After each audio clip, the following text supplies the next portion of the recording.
Mojiba, Ibai. We pay homage to all of the gurus, mystics, sages, seers, adepts, and lovers of truth from time immemorial. Libation.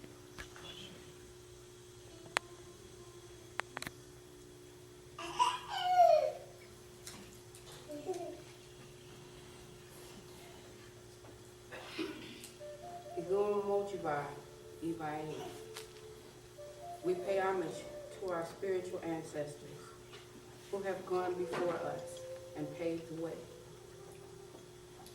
who have demonstrated in their life of living the way to self and God realization, who have left us their spiritual DNA and their legacy of love so that we too may realize the great condition, not for our sakes, but for the sakes of all sentient beings. Libation.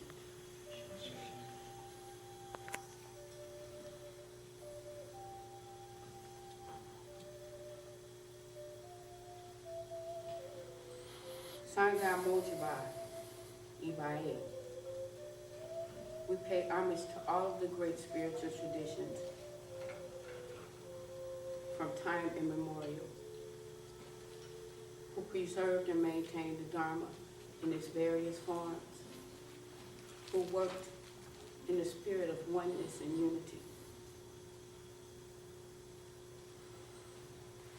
May we also walk in their footsteps to preserve and maintain the Dharma in this lifetime, not only for our sakes, but for the sakes of all sentient beings. Libation.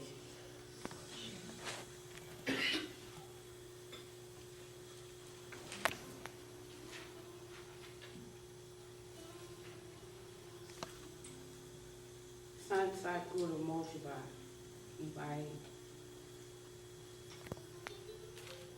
We pay homage to our beloved Huzur Maharaj Charan Singh Ji, who left us his legacy of love, his Dharma wisdom, in the form of his Guru Mukh, who love him so much that they live for our sakes and demonstrate the love, the wisdom, and the way, so that we too may become realized and enjoy their spiritual condition, not only for our sakes, but for the sakes of all sentient beings. Libation.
There was a family on their way down south. And they had gone as far as they could go, and they made their way in here. They were driving on a dirt road. Storm came. The lightning started flashing. The young man that was driving the car lost control of the automobile. Ran off the road, and everybody was all right except him. They got out of the car, and just across the dirt road was a White House.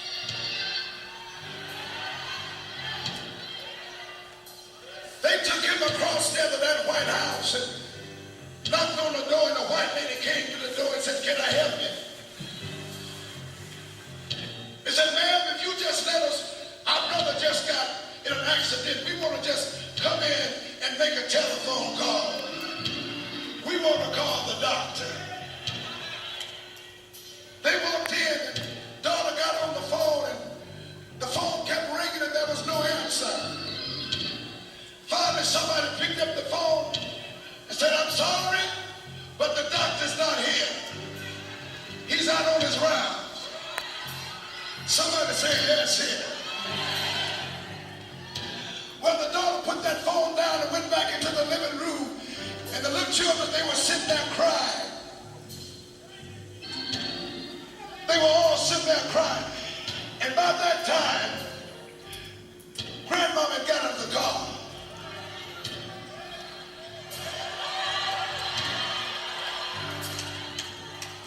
She made her way across that dirt road, and she walked up to it and just opened up the screen door, and she peeked in and she said, "How's my son doing?"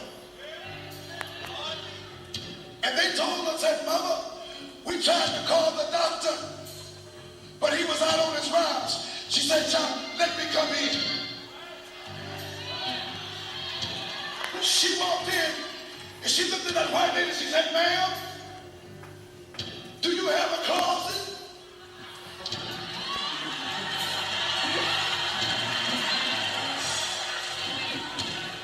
She said, "Ma'am, do you have a closet?"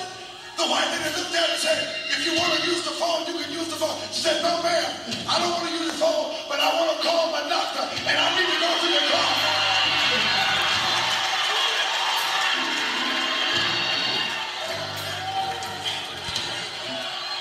Wait a minute. She made her way to that closet, and there was just enough room for her to get in there. She walked in that closet. The children were walking behind her. She walked in that closet, and she closed the door, and before she talked to the Lord, she said this.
Well, Grandmama came out that closet and she made her way back to the living room.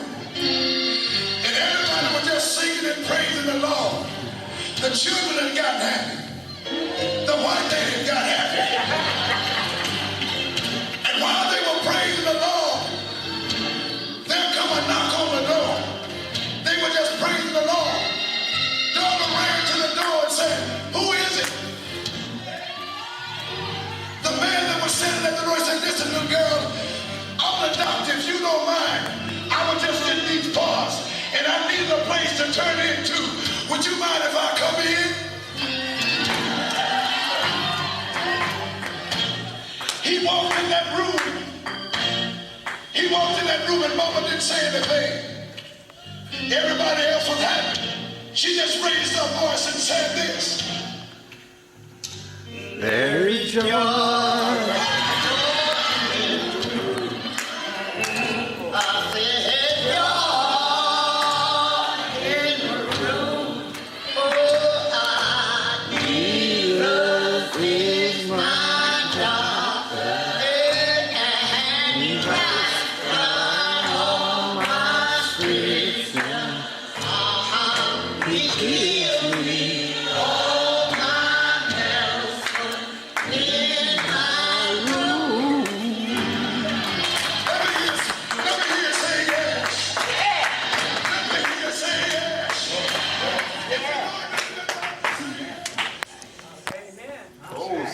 Amen. But we'll start off with a little old school.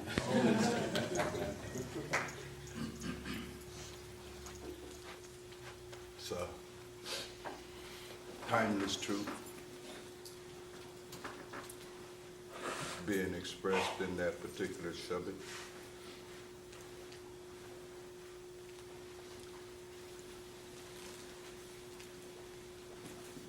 Even before then, there was the Gospel of Buddha, and his own rendition of that truth was in the form of the Four Noble Metaphors. You all are familiar with that.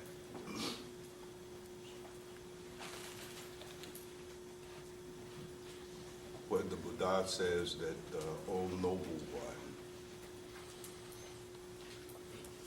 you must look upon yourself as being sick.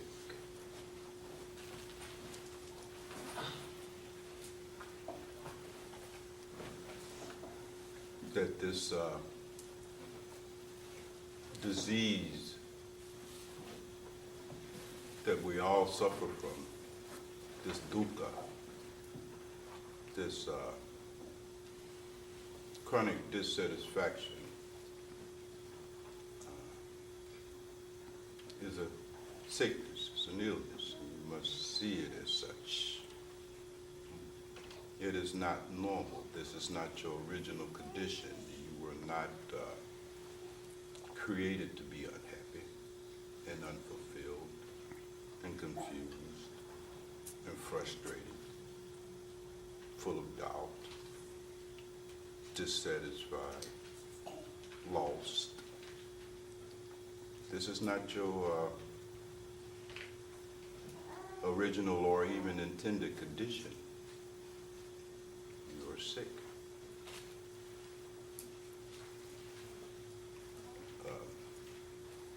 In the tradition of Zen Buddhism, there's a term that they use. They call it Zen sickness. Zen sickness is when you don't even know you're sick. That's the most difficult sickness to address.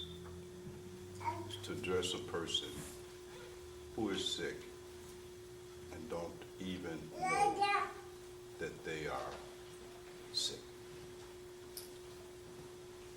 So there must be this recognition that your condition of unhappiness,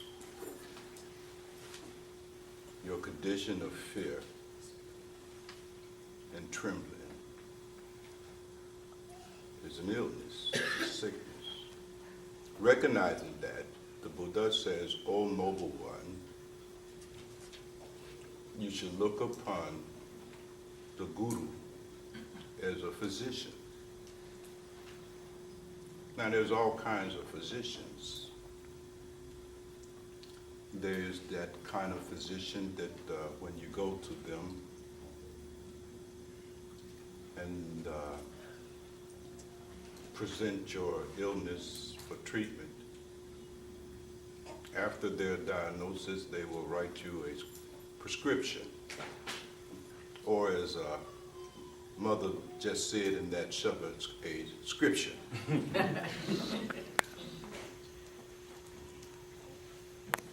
And then you will go and get it filled and so forth and so on. That's one kind of physician. And then there's another kind of physician who not only diagnose you and all of that and write you a prescription, but has the medicine right there for you. You don't even have to go to the pharmacy to get your medicine. And then there's a third kind of physician that not only write you a prescription and has the medicine right there, but also jumps on you and force your mouth open and make you swallow the medicine. That's the best kind of physician for people like us. Because you give us a prescription and we never make it to the pharmacy. We think having the prescription is equal to being healed. Just memorize the teachings and voila, you will be relieved of your chronic condition of misery and sorrow, suffering, you see. The Buddha says further that, O noble one, you must look upon the Dharma as that medicine, you see.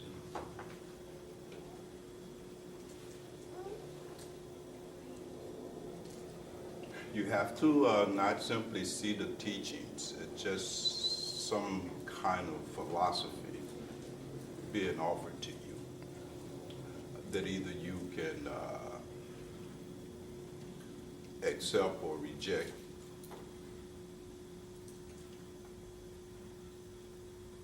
The Buddha says that you must look upon the injunctives, the instructions, the teachings as the medicine that you need. You must be very clear about that, you see.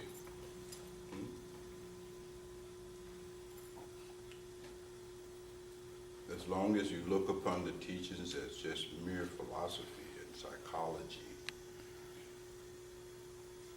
rhetoric, then you're unlikely to ingest it and thus be cured of your dilemma.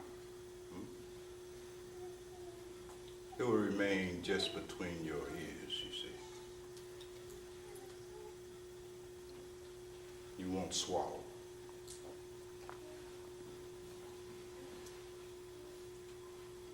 So you must look upon the Dharma as the only remedy for your condition. The panacea by which all of your trials, tribulations, sorrows, sufferings, and chronic dissatisfaction will be cured, you see.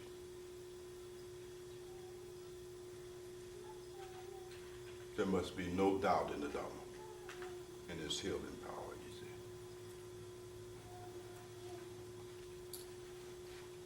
And then finally, the Buddha says, O noble one, you must look upon meditation, look upon your sadhana as being equivalent to taking the medicine, you see. You must do more than merely recognize and acknowledge that the Dharma and all of the allied disciplines associated with it is in fact the medicine. You must take the medicine. It's not enough to know that you should meditate. You must actually meditate. Hmm? It's not enough to know that you should go to satsang, but you must go to satsang. It's not enough to know you should do seva, you must do seva, you see. Knowing what you should be doing is not enough to bring about the healing that your soul requires for the sake of being happy. You must engage the ordeal in the process that is sadhana. You must take the medicine.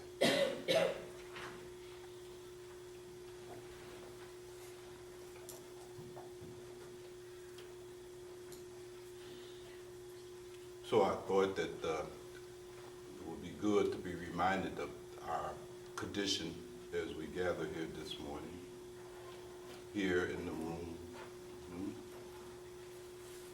It's like an emergency room looking out there.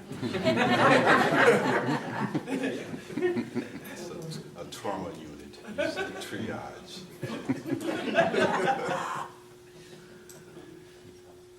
But you are in the room, and that's good. You see. So what would you rascals like to consider today that would help you recover your original condition? Yes, beloved. Fear. Fear.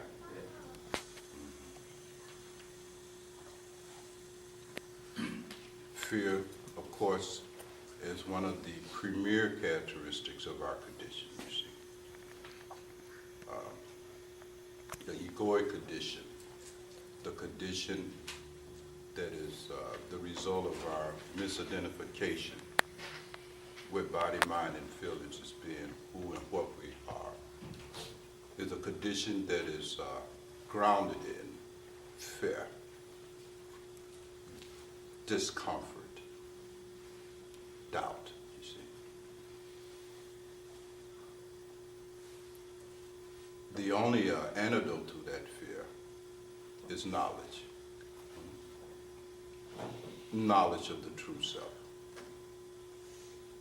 Knowledge of who and what you really are. Short of that, there is no liberation from the fear. I must be honest with you. There is nothing that can be done to alleviate fear other than the transcendent of the egoic condition that you are in by virtue of your misidentification of self with that which is not self, you see. Only knowledge liberates one from fear, nothing else. There must be a kind of awakening in order for that fear to be altogether gone beyond, you see.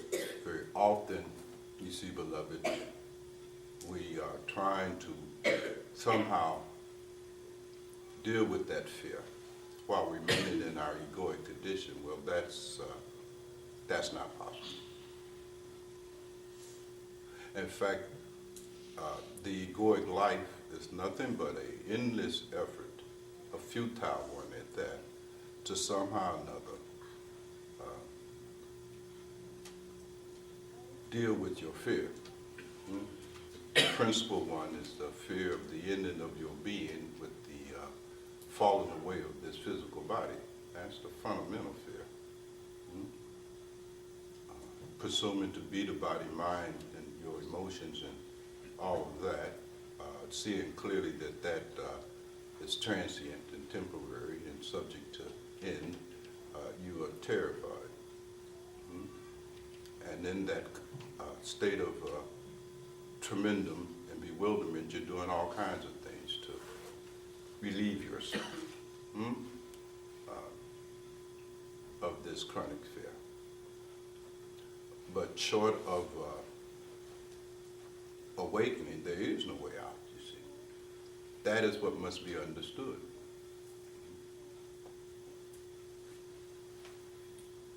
This fear cannot be overcome no matter what you do in your egoic condition. And this is everyone's testimony, you see. This is every ego-bound individual confession that nothing they have done in their life has really relieved them of this fundamental and core feeling of fear, terror.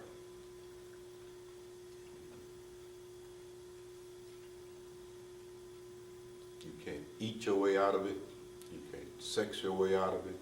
You can't read and philosophize your way out of it. You can't buy your way out of it. You can only transcend it via the process that is sadhana. Otherwise, that is your destiny, you see.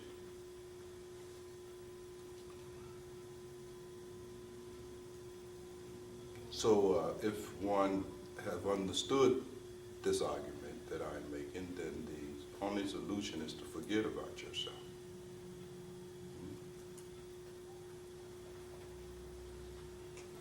The yoga of self-forgetting one, ego self, is the only remedy for the condition that is fear.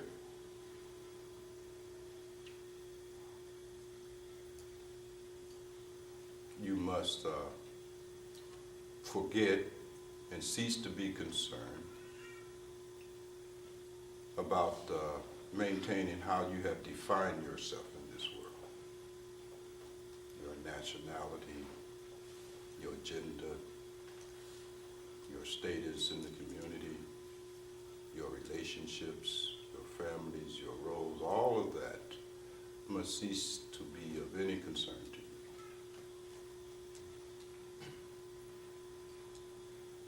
you. And you must instead give your time, energy, and attention to the practice of the yoga of remembering that you are none of those things, but just consciousness itself. Without this pratyabhijana, without this recognition of self as just consciousness, there is no relief from the fear. You tried drinking, right?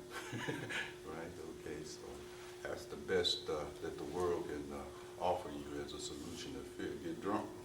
Get, smoke you some weed and sleep as much as you can. Alas, none of that. Something else to say about it, beloved? I mean, when you examine your lifestyle, the way you actually are living, isn't almost all of it driven by fear? I mean, consider it.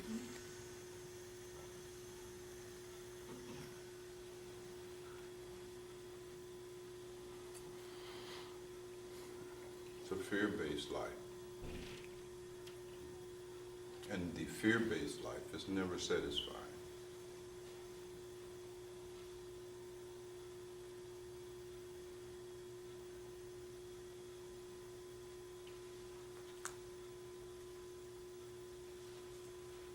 So you have to be willing to die to the fear-based way of life.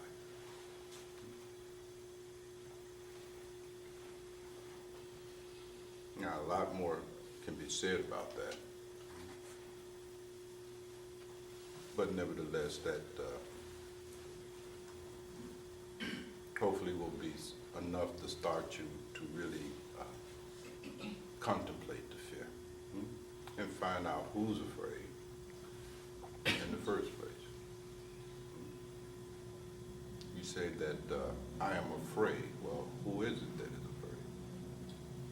What is in this I that is afraid referencing?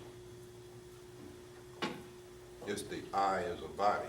It's I as mind that is afraid, isn't it? But is that who you are?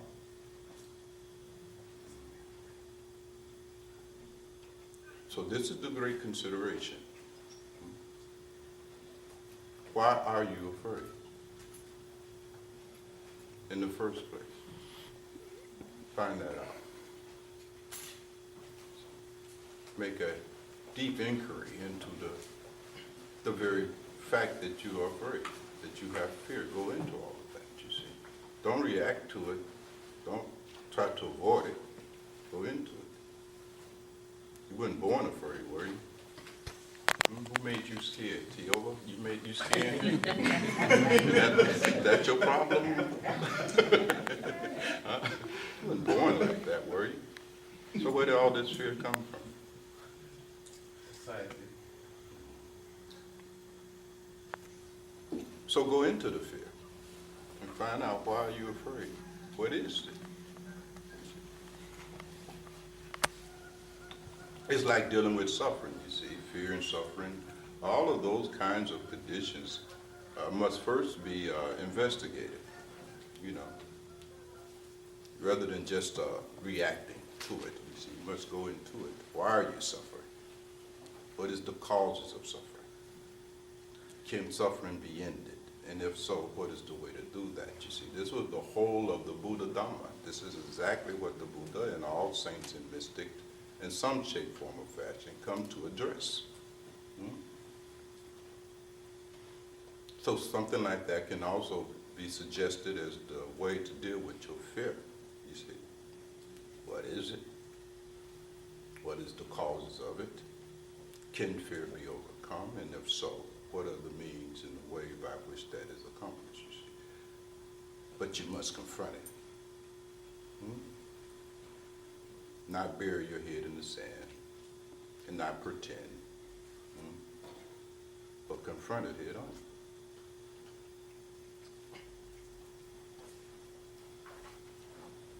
Something else? Yes, beloved. What kind of life do you expect to live without the fear base? You're saying that most life is lived by fear. So you say take away the fear. What kind of life can you expect from that? You know, as far as your relationships and just with dealing with society without the fear and everything. The saints have said that when you are able to solve your dilemma and overcome this fear, that for the first time you are able to live, you see, and that life becomes full of joy. You see, that life becomes what it was intended to be, a boga, a joy, a celebration, happy, you see. You come alive for the first time. Right now, you are not even alive. You are in fear.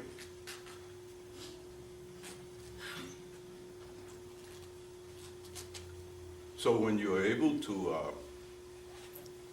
recover the recognition of who and what you really are, what is obvious, that you are just consciousness itself, then that very condition frees you from all fear, all tribulation, all clinging, all attachments, and all of those things that have been making your life hell.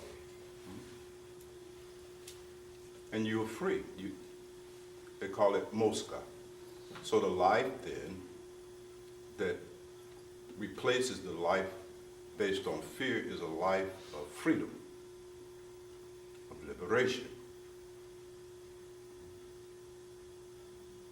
Free from all of that anxiety, all that worry. Your neurosis has disappeared.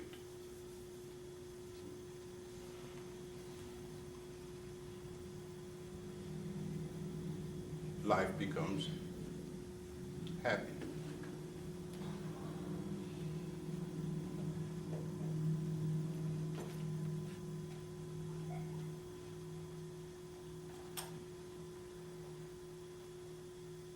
Bearable.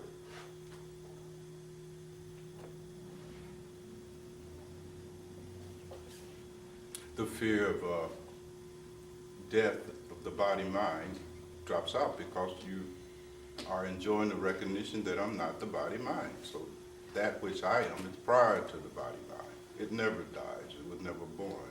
It is always simply the case, you see. So what is there to worry about? You're not so uptight. You follow me?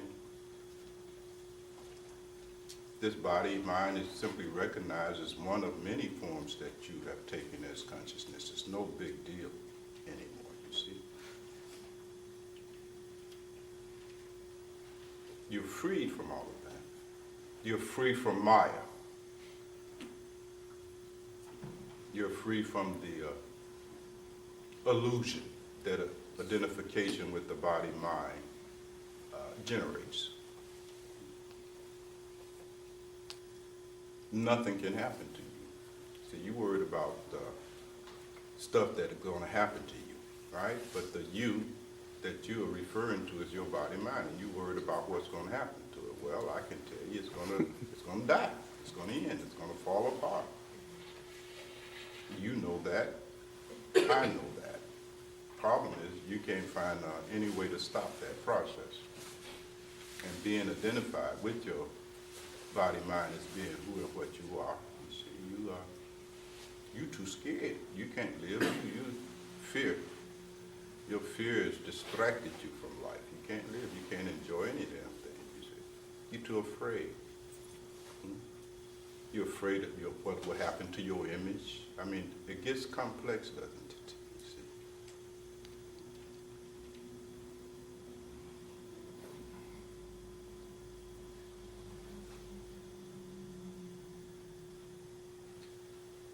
So you simply become alive with itself.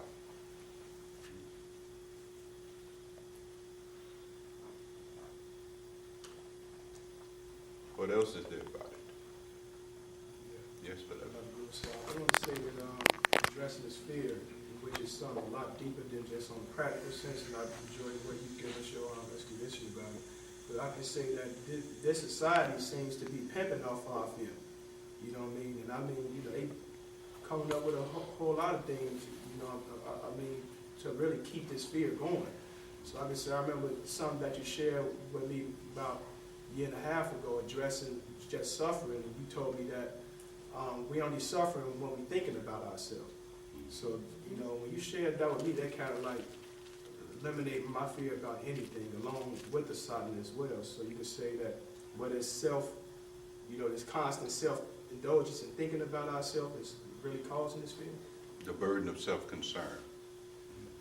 Yeah, it plays a major role in the process, you see. But the fear is based on ignorance, you see. Fear is based on the ignorance of who and what you are. Now, we can elaborate that and make it a lot more complicated than it need be, but fundamentally, that is the mechanism underlying fear. It is ignorance of who and what you really are. And until there is the recognition, the realization of who and what you really are, as being only consciousness itself, then you have no option but to live a fear-based life. Now, you can suppress your fear. People do that all the time, you see. Suppress, repress, ignore it, etc., but that's not it. It's this ignorance of the reality of what you are that must be overcome.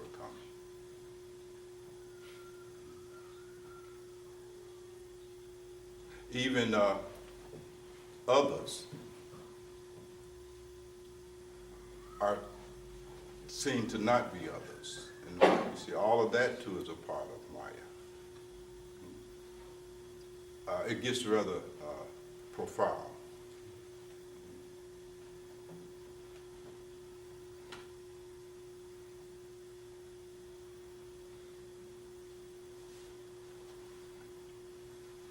But this is the essence of the teaching. This is the essence of the Dharma. That's the gospel. That's the message.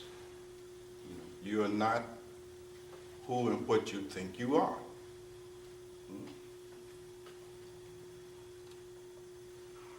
this is what there is to be understood, to be realized, you see. And nothing short of that recognition is going to liberate you from your dilemma. I don't know if I'm saying it rightly here. I don't know if any of this penetrates you, resonates with you. Perhaps it's a bit too abstruse. I don't know. You have to tell me. But this is what it is, you see. He's saying that lack of knowledge of our true nature, that's the root of all this. All of it. All of it. All of it. All of it. And that's what has to be dealt with, you see.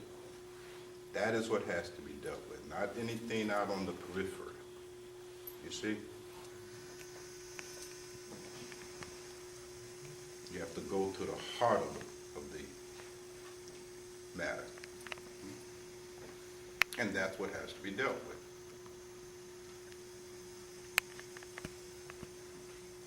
with. So this is the message that the saints and sages, since time immemorial, have brought to humankind, you see.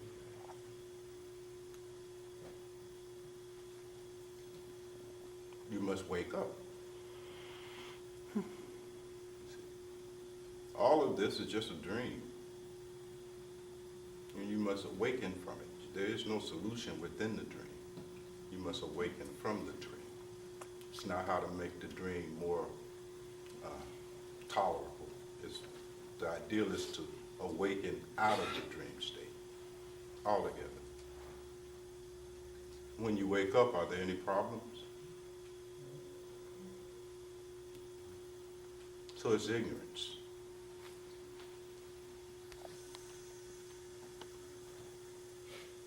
Of your true nature.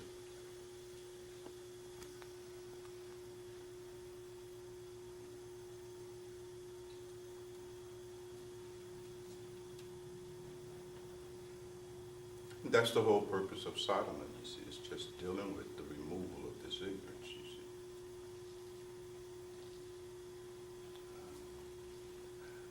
I don't know if any of this is sinking in.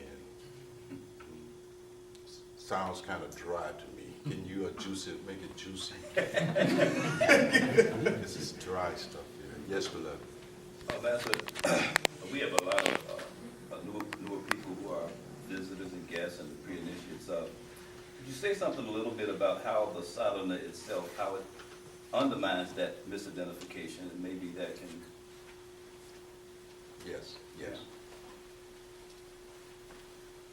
Well, the first and foremost purpose of the sadhana is to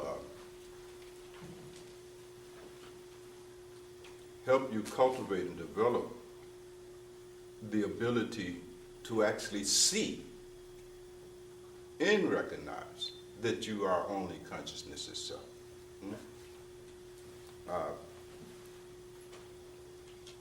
The disciplines associated with sadhana is ultimately about training the mind, training the attention, the faculty of attention, to help the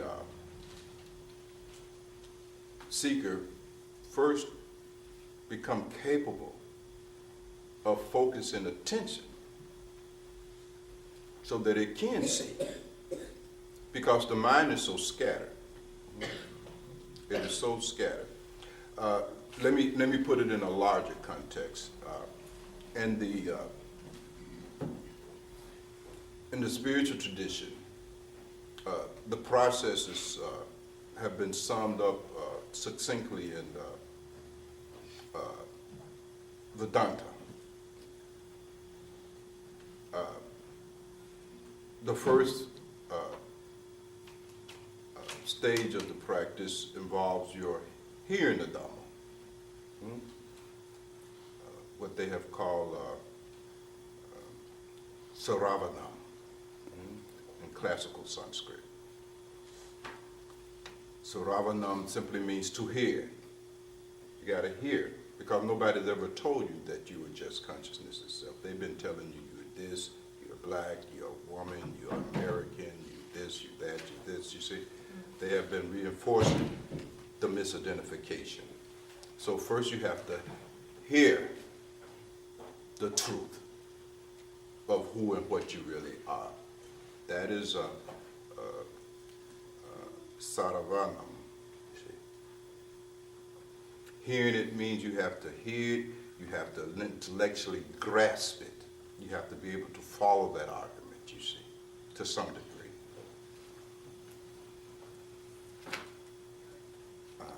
Which is usually not that difficult for some people. I mean, you can hear the drum and it just rings. Yeah, this is true. Something about it rings true to you. Sometimes you simply accept it simply because the Guru has said so.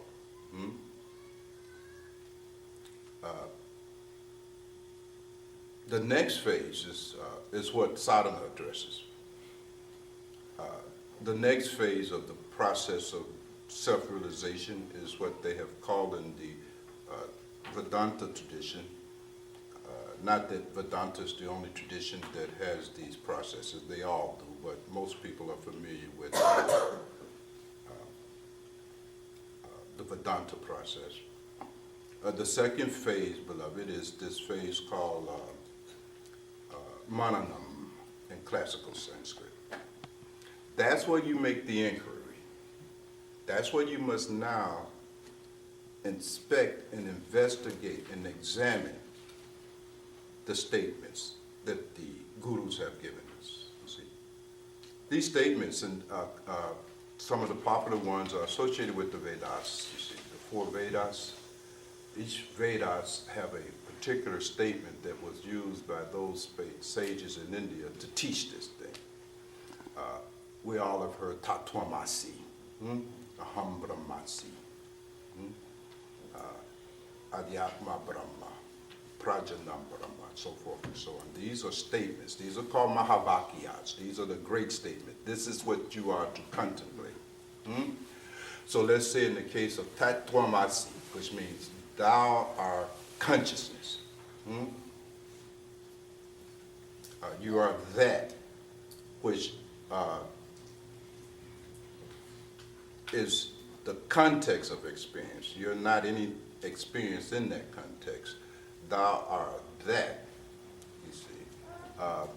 Consciousness cannot be its own object. You are conscious of stuff, yes, but you are not the stuff you're conscious of. You are just that consciousness itself. Now, of course, I'm abbreviating the argument here. It gets a lot more sophisticated than that. But the first task of the Acharya, the teacher, the guru, is to present that argument to you, to point that out to you. In Buddhism, we call it the pointing out instructions. They point it out to you. You're not that. You see, you cannot be that of which you are conscious. You are simply consciousness itself. Now, you have to inspect that now, you see. Now you have to, as we say, sit with it. You have to consider it. You got to go into that. And you got to see beyond all doubt how this is true. You must see what the guru is saying is true. That's the second phase. You must see that what the guru is saying is true. You can't just leave it at blind faith. You just can't leave it at the level of philosophy and religion. No. You must engage in that next phase of the process where you examine the argument, the Mahavakya. You examine the statement, and you want to find out, is this true? You want to see it. The stage and phase is not complete until you actually see through your own self-discovery that this is true, that I am just consciousness itself. And there's no doubt about it, you see. Right now you hear the teachings, and the Guru says you are consciousness itself, but you're full of doubt about all of that. Completely. You're full of doubt about it because you have not done the next thing. You're trying to make religion out of the Dhamma. You can't make religion out of the Dhamma. You must actually engage in that secondary process by which you make a deep investigation and a deep inquiry and a deep examination of the argument to the point that you can see, you understand it, radical understanding, you understand this is true. What the Guru is saying is true. Until you really are able to see that what the Guru is saying is true, for real, no fooling, no kidding, then there's no more movement for you. You just become a talking head. You just talk Dhamma. It's just talk. There's a lot of that. In the 60s and 70s, you know, a lot of Avata Vedanta teachers came to America, and they're just talking. It's a talking school now. It's been reduced. It's nothing like what Shankaracharya created. You see, at all, because there's no sadhana. In fact, they are anti-sadhana. They just say, okay, engage in this conversation, you are consciousness, tatvamasi, and voila. No, that's not the process. The sadhana becomes necessary now because you need to have a certain ability to focus your attention on that consideration. Are you with me? Mm-hmm. You must be able to focus your attention and engage in an uninterrupted consideration of it. But if you can't focus your attention, how will you do that? See, that's the problem. See, without first having trained the mind and cultivated the ability to pay uninterrupted attention, you can't therefore bring that uninterrupted attention to make the inspection of the Mahavakya, of the statement. Are you all following me? Mm-hmm. Hence the necessity of Simran, Bhajan, and Dhyan. You're trying to train your mind to pay attention. You need to be able to do that to inspect the argument. Do you see the connection? You can't inspect the argument if you have not trained your attention because you can't hold your mind on nothing. Your mind is wandering, your attention is wandering all over the place. You see, actually, in ancient time, you would not even be engaged in the consideration of tatvamasi until you had demonstrated the ability to focus your attention without interruption. You would have to have already completed the preliminaries. It wasn't like you go run up to Shankar and say, hey man, let me rap to you. That's not how that shit goes. It ain't like that. That's how the talking school today is, you see. But it was not like that. You had to already have demonstrated some proficiency and demonstrated some mastery of the basic preparation required so that you would have the ability to focus your attention into that second phase of the process so that you could now see via your own discipline of attention that what is being said by the Guru is, in fact, the truth, beyond all doubt. And I want to emphasize that, beyond a doubt part. Beyond a doubt. Because until your understanding becomes that radical, that's what radical means. The word radical means at the very root. You see, until you have hit the actual core of this thing, you will still have that doubt. You doubt that you are consciousness itself. Consider that for a moment before we proceed further. Get in touch with that in yourself. You actually doubt that you are just consciousness itself. Intellectually, you doubt it. Because your intellectual analysis has not been very profound. It has not been very deep. It's been casual, superficial, undisciplined, not particularly deep. You see? You are still not convinced beyond all shadow of a doubt, even intellectually, that you are just consciousness itself. You still think you are the body-mind. You are more convinced that you are the body-mind and your emotions than you are consciousness itself. And you're only so convicted because you have not really made the investigation. Are you following the argument? And even when you try, some of you do try, but you can't because your attention is undisciplined. Your mind wanders too much. You can't keep your attention on your mantra in Dion or on Shabbat. You can't and have not yet been able to master Simran Bhajan and Dion. You won't have the fortitude to really make the investigation into the veracity and the truthfulness of the statement. Tat Tormasi. Just won't be able to do it. You will start doing it, but then your attention will wander all over the place. Same thing will happen during contemplation that happens during your meditation. You'll sit down and say, I've experimented with you, rascals. I say, okay, go consider this. And you sit down and your confession is that, damn, Bhagwan, I can't get into my mind. Yeah, I understand. You see, you can't get into it. You can't even contemplate. You see? Your attention is too scattered. Your mind is too weak to even contemplate. So you have to do some sadhana. You see? You have to be able to discipline yourself. You see? Unlike these modern teachers of Vedanta, that's not how that stuff goes at all. At all. You see? Ramana Maharshi, which seemed to be the connecting guru for so many of these proponents of Vedanta, it's nothing like these proponents. You see, they've done no meditation, no nothing. They've read a few Gitas, a few books. They're very good at philosophizing, but they've done no sadhana. Raman Maharaj, he sat. You know what I mean? A man could go sit in contemplation, set his body down for 5 or 6 days with no interruption. You got to go pee. You got to stop your contemplation because you got to fix you something to eat. Or you got to catch your TV program.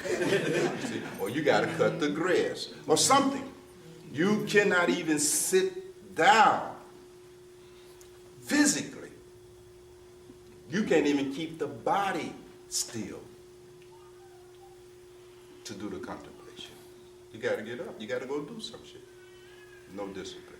So meditation helps you learn how to, at least to start, just sit your body down and don't do nothing. And Zen Buddhism, we call it zazen. Just sit there. Just sit your ass there. Don't do nothing, but sit. Just get you a chair, cross your arm, and see if you can sit there and be still for 4 or 5 hours. Because you're going to need to be able to not be engaged in any physical activity for 5 or 6 hours if you're going to make this contemplation. Are you all following my argument? Yes. The sadhana, the meditation, also begins to help you cultivate the ability to discipline your emotional impulses, you see? Okay, now you sit there, right? But you're just sitting and you're all distracted. Your mind is thinking about pizza, not that tormasi. You see? You know, emotionally you want to do this. You don't even want to do this. You see? You don't want to do it. You want to do something else. The emotions are pulling you, blah, blah, blah. Are you all getting a feel for what I'm saying here to you? So sadhana, ultimately then, is that kind of preparation that you must undergo. And then the Guru gives you the Mahavakya. And the real Avata tradition, to distinguish it from this nonsense that most of these advocates of Avata Vedanta are talking. In the real system, you see, you had to go through all of those stages that Patanjali talks about. In fact, Patanjali yoga was the yoga that they were given. Go do this 8-fold practice. You see? All of it. Go through all of that. Then come here. Then we can take you through this process. You see? By the time you got to the stage of manana, it was presumed you had already completed all of this stuff here. How otherwise can we take you through manana? Because the instruction would be Tatwamasi, they give you that long arm. Then it's now go meditate on yourself. Interesting. They didn't just give you a bunch of rhetoric and saying that you are just consciousness itself, you this and that. Then they say, okay, now that I've given you this, now go meditate on the self. But you can't go meditate on the self because you have no attention. Is that about right? Then the final stage is that once you have completed the secondary stages, the mananam, then you go to the nidhi dhyasanam in classical Sanskrit. That's where the yoga now becomes abiding in the condition, moment to moment, abiding in it. See, seeing and really radically seeing that I am just consciousness itself, and then abiding in that recognition, moment to moment to moment. We'll call it the yoga of abiding. And that's the highest yoga.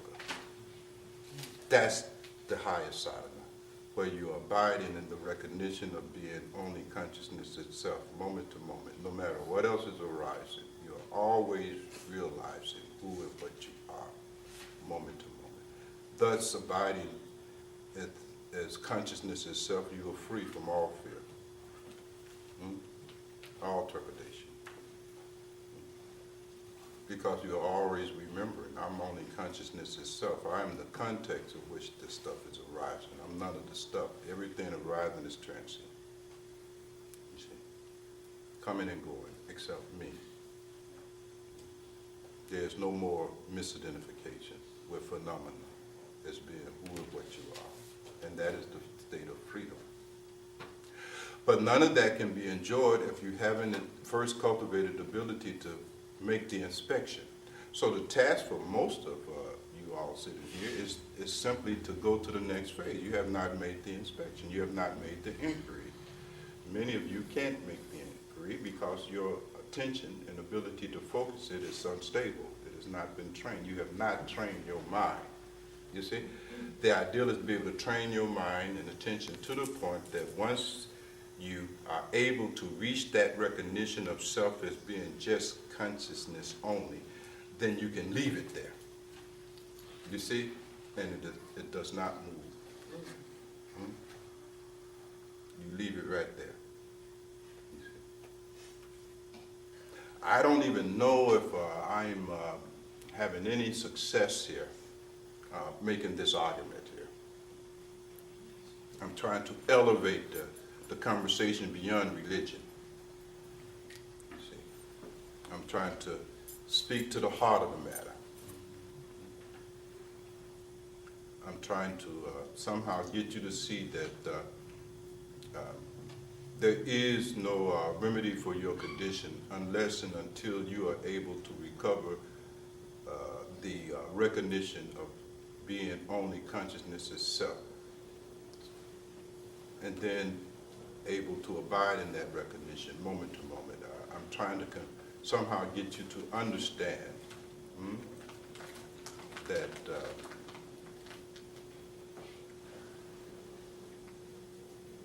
without such a recovery of recognition, that all you are left with here is some religion. You're doing religion. It makes you feel better, but it's just religion. Nothing changes in your life.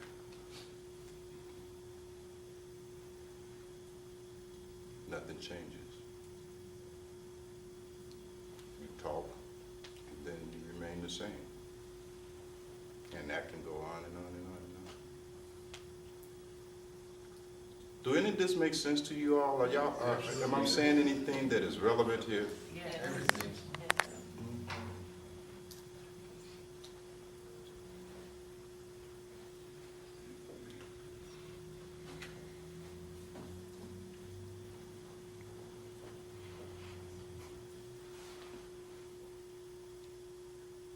Somehow or another, the self-awareness of being only consciousness itself must become true in your case. Rather than the self-awareness as being the body, mind, and emotions. There must be the self-awareness of being just consciousness itself. And no doubt about it. So I think perhaps it might be useful if we would spend a little bit more time dealing with your doubt about being consciousness itself, because I think that's where you are hung up at in your own spiritual journey. You still doubt whether you are consciousness itself. Now, what do you justify and base your doubt of the great Mahavakya on? What is the proof that you are the body and not consciousness of the body? I mean, let's go into it. I mean, defend your position here. Let's have a good old-fashioned debate. Yes, beloved.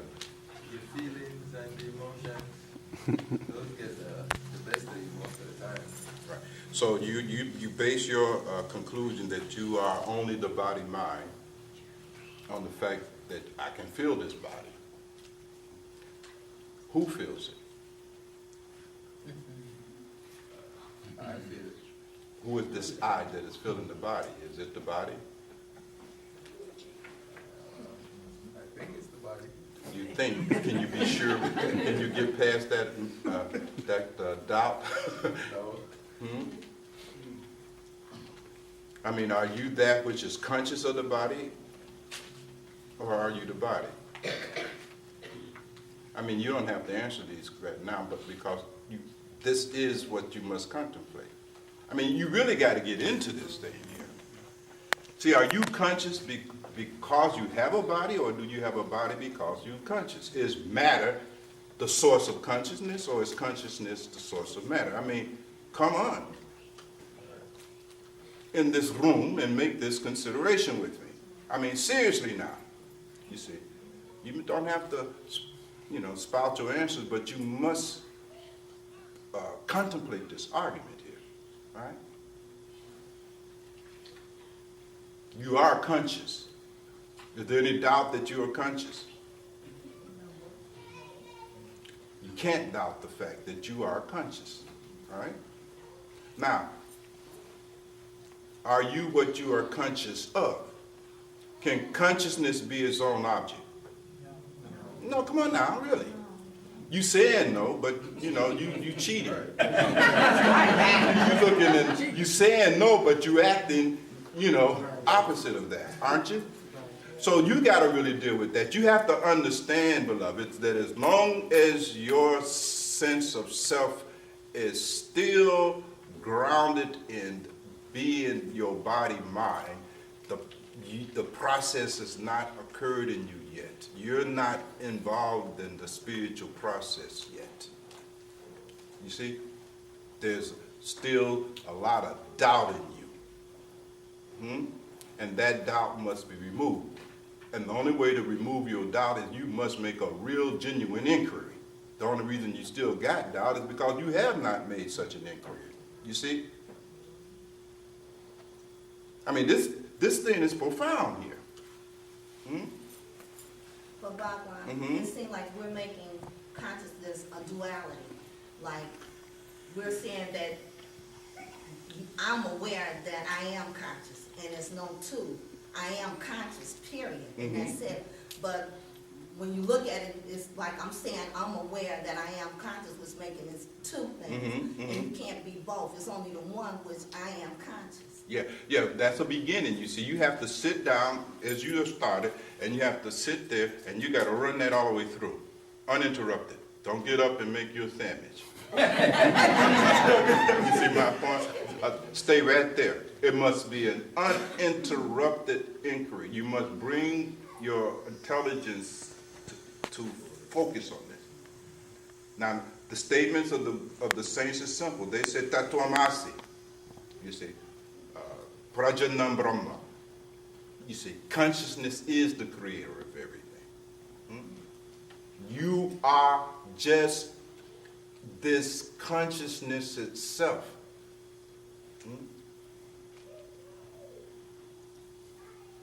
Now, see that. Go find a place and be still long enough to see that, to be able to come to some resolution about it. You see, I've said that that resolution must be radical. There must be no doubt. See, I'm addressing your doubts here. There must be no doubt about it. And there is no substitute for radical understanding. So you can't say, well, I don't understand it, but I'm still going to practice. No. You ain't got no practice. You see, there is no option. There is no alternative. There must be the radical understanding that I am consciousness itself. Start with your body. Don't worry about the rest of the phenomena being an illusion. You know what I mean? Start first here, right? Start at quote unquote home.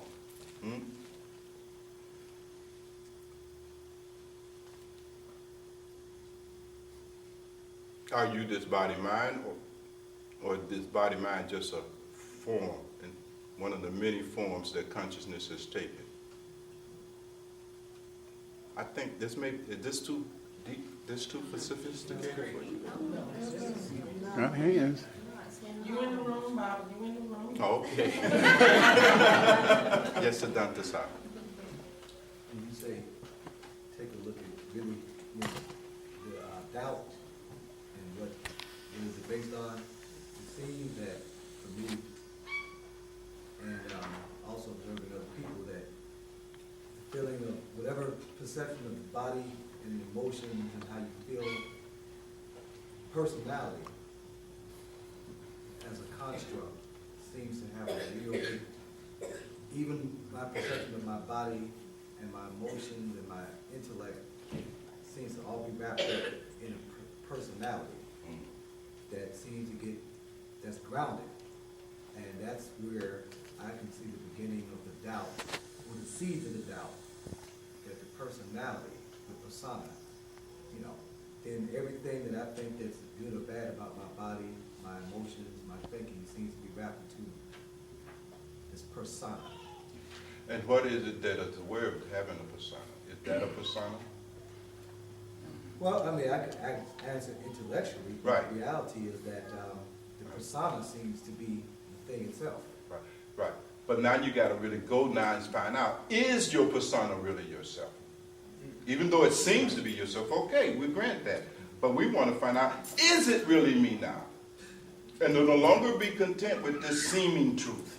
Now you want to go beyond what seems to be true. You want to find out what is the actual truth about the matter. You see? Well, what you have helped me personally to see about that very thing is that it cannot be true for one reason, is because the persona itself shifts. That's something that comes up for you. It shifts from different ages, it shifts from different situations. How I see myself changes. So therefore, I've had a chance to really see that the persona cannot be the thing, because it can shift from hour to hour. Sure. One minute I can see myself as one type of person, and in another situation I can see myself entirely different. Let alone other people see how I see myself. Sure. And not only that, you see, there's something that is seeing all of this that is not shifting or changing. You see, it's pushing. So you got to push now, right? You must be able to go into that phase of the process of self-realization that the mystics have called mananam. And you must be able to make the inquiry. You must examine it. You must examine all of your concepts about self. Examine them and find out, is it true? With no doubt remaining. If you get up from the contemplation and you still got doubt, you have not completed that stage. You must engage in the mananam process until there is no more doubt. You see, that's what makes it radical. You see, no more doubt about it. Not maybe. Not perhaps. not philosophically, not intellectually. No, that's not going to get it. You must resolve all doubt about it. And until and unless you resolve all that doubt, you see, you really can't experience what the mystics have called self-realization. That's just not going to happen in your case. You'll have religion. It'll be a belief. You believe you're a consciousness.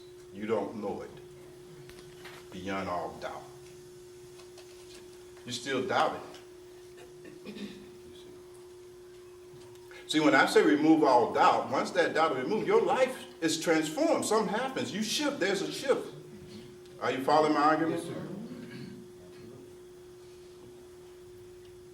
There's a real transformation. That's why we call it transformation. Spiritual transformation, right.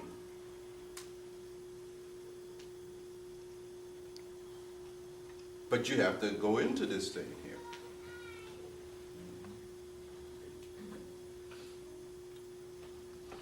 The saints and sages have said the only barrier in the recovery of the recognition of your true nature is ego. Now, all of them have said that across all time and space and across all traditions, right? And ego, according to the definition of the saints, is this sense of identity and self that is based on identification with the body-mind. That's what ego is. It is a false sense of self based on a misidentification of consciousness with its own object. That's ego. Whenever consciousness becomes identified with being its own object, that is what generates the egoic condition. That is what must be overcome. You must break this false identification with the object that is arising in your consciousness, both gross, subtle, and causal, both subjective and objective, you see. You are conscious of this body. You are conscious of your feeling. You even are conscious of your thinking. Is that about right? Yes. So what are you? Are you the thinking, or are you that which is conscious of the thinking? I mean, and you got to get clear about that, and you can't be vacillating. It ain't like while you're at satsang, your consciousness, and then when you go out of your body, it ain't that kind of show. I mean, you got to overcome this fundamental split. See, all the problems that we have, all of this suffering, all of this misery is grounded in just this thing here. I guess that's what I'm trying to really get you to see. You see? All of this sadhana, all of this satsangs, all of the books, all of this stuff is just a kind of preparation to get you to see this. Because if this is not seen, all the rest of this stuff you're doing is for naught. See? It just isn't. This is what it's about.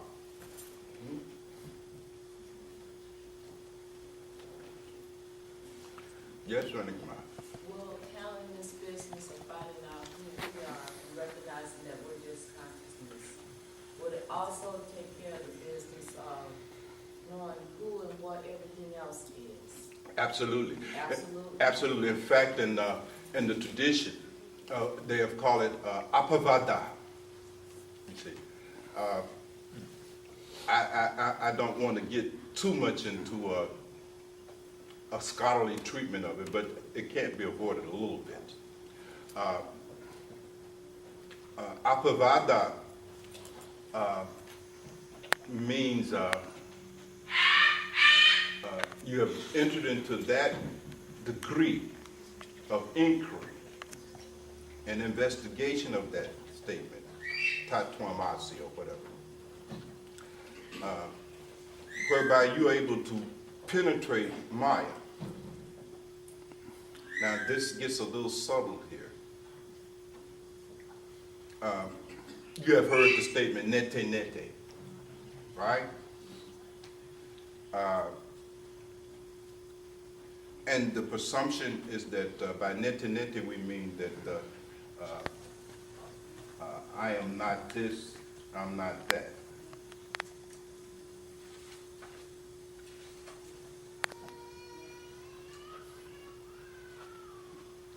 Nete nete when it becomes deep, it becomes ite, ite. Okay, the negative part, it starts off with, I'm not this, I'm not this, I'm not this, I'm not this, and as your insight to deeper, it turns into, I am this, I am that, I am this, I am that. Apavada means that the recognition is that others are not really different from me. Ultimately, netinete means that you recognize the non-difference of every experience that you have. The Maya is the illusion that something is different from you.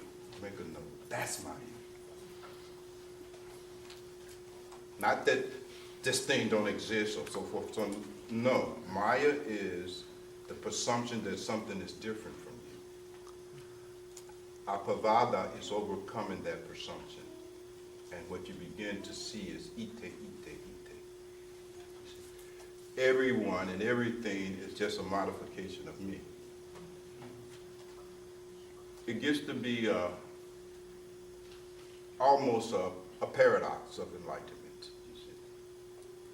But it starts off slowly here. It's hard for me to really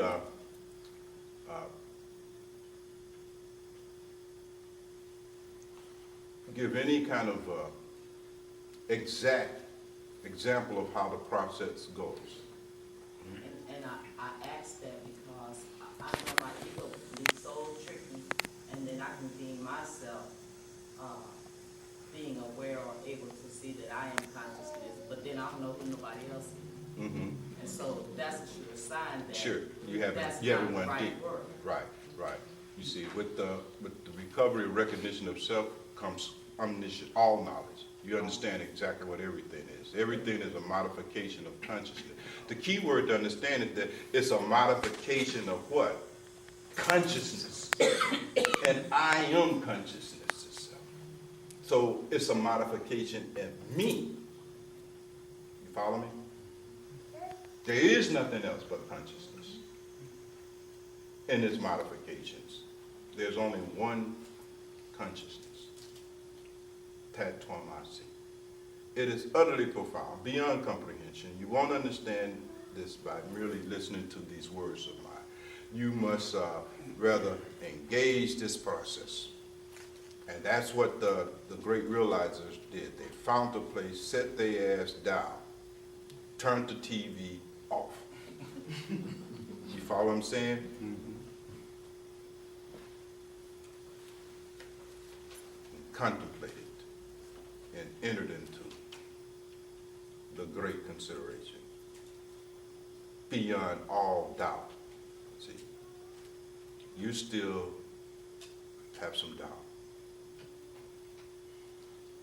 Yes, beloved. Bishop, several years ago, this book of Ra asked a question about attention.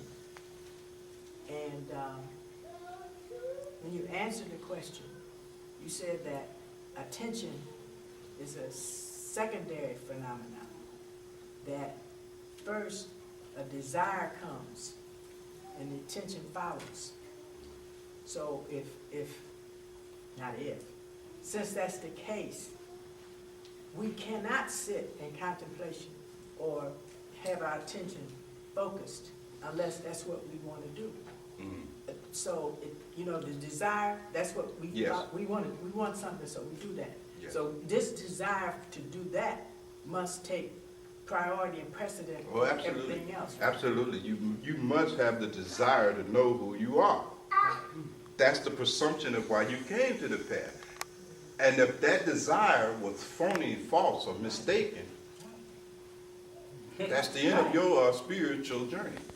There must be a genuine desire, a burning desire, an intense desire, you see, an all-consuming desire to know the truth about who I am, what I am. You see, there's an urgency in that. You see, I mean, just from a conventional point of view, if you have just assumed that you are this body mind, you're in a world of trouble. You know you're in a world of trouble. You see, the only way out of your trouble is for you to find out, damn, if I'm really, because if you're the body, if you're right, it's all over. If you are right, you might as well blow your brains out. If you are right, it's almost impossible for you to live if you're right about what you are. You follow what I'm saying? In fact, something deep down inside of you is hoping that you ain't right about it.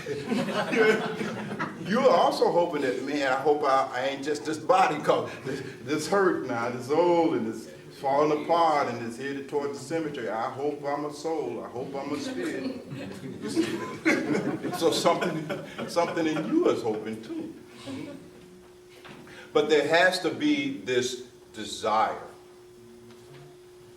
for real. Otherwise, you won't even take the time. You won't assign the energy. See, you have to lose all, you can no longer be content with living this kind of crazy, scatterbrain life. I mean, you got to be done with all of that. You see, a life full of pretense and all of that. You have to be through with that. You have, there's something in you must want something more than this. You see? Something authentic, something for real. There must be a thirst for what is real. You see, there must be no kind of contentment with the unreal. You must really be a seeker of the truth, a tzedakah. You must really be in search of the truth. No fooling, no kidding here now, you see. Because without that, nothing happening here. You see? You must be altogether beyond bullshit. You see? You got to, in fact, stop falling for your own bullshit. Because most of you are falling for your own bullshit. It ain't the bullshit of other people that got you in trouble. It's your bullshit. And you keep falling for the same bullshit. You see? Settling for a life based on bullshit. And that as long as you are okay with that, you see, nothing can happen. You must be serious. And the purpose of the guru is to magnify that seriousness. You see, the purpose of satsang, kula, all of that, as you all know, I've said so many times in the past, is to make you more and more and more and more serious. You see, it's not a game here.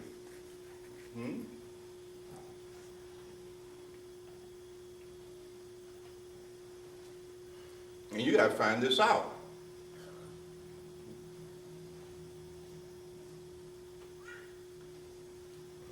Yes, beloved. Master Bhagwan, as far as the consciousness itself, the contents that you have in your consciousness, is it the same for everyone? Is it one consciousness? Or is it many different consciousnesses? There's only one consciousness, ultimately. But rather than give you these kind of answers, better than that is for you to sit down, you see, and start off with the beginning statement of truth. That you are just consciousness itself, and not any of the objects that you are conscious of. Just start with that, very slowly. And then again, see, is it true? So I have to keep bringing you back to this fundamental and most basic consideration. Is this true? Because this is what the Guru is telling you. That you are just consciousness itself. You are not any of the things that you are conscious of. Just consciousness itself. You are prior to all and everything that arises. Before anything is, you are. That's the only way anything can be, is that you must be prior to it, you see. You're not this object that is your body, because there is a condition that you go into every night where there is no awareness of the body, there is no awareness of the persona, there is no awareness of your personality, there is no psychosocial definition of yourself. None of that exists in Susupti and deep sleep. Yet you are. What is that exists when you're not even aware that you got a body? The whole world disappears in that condition. So what are you?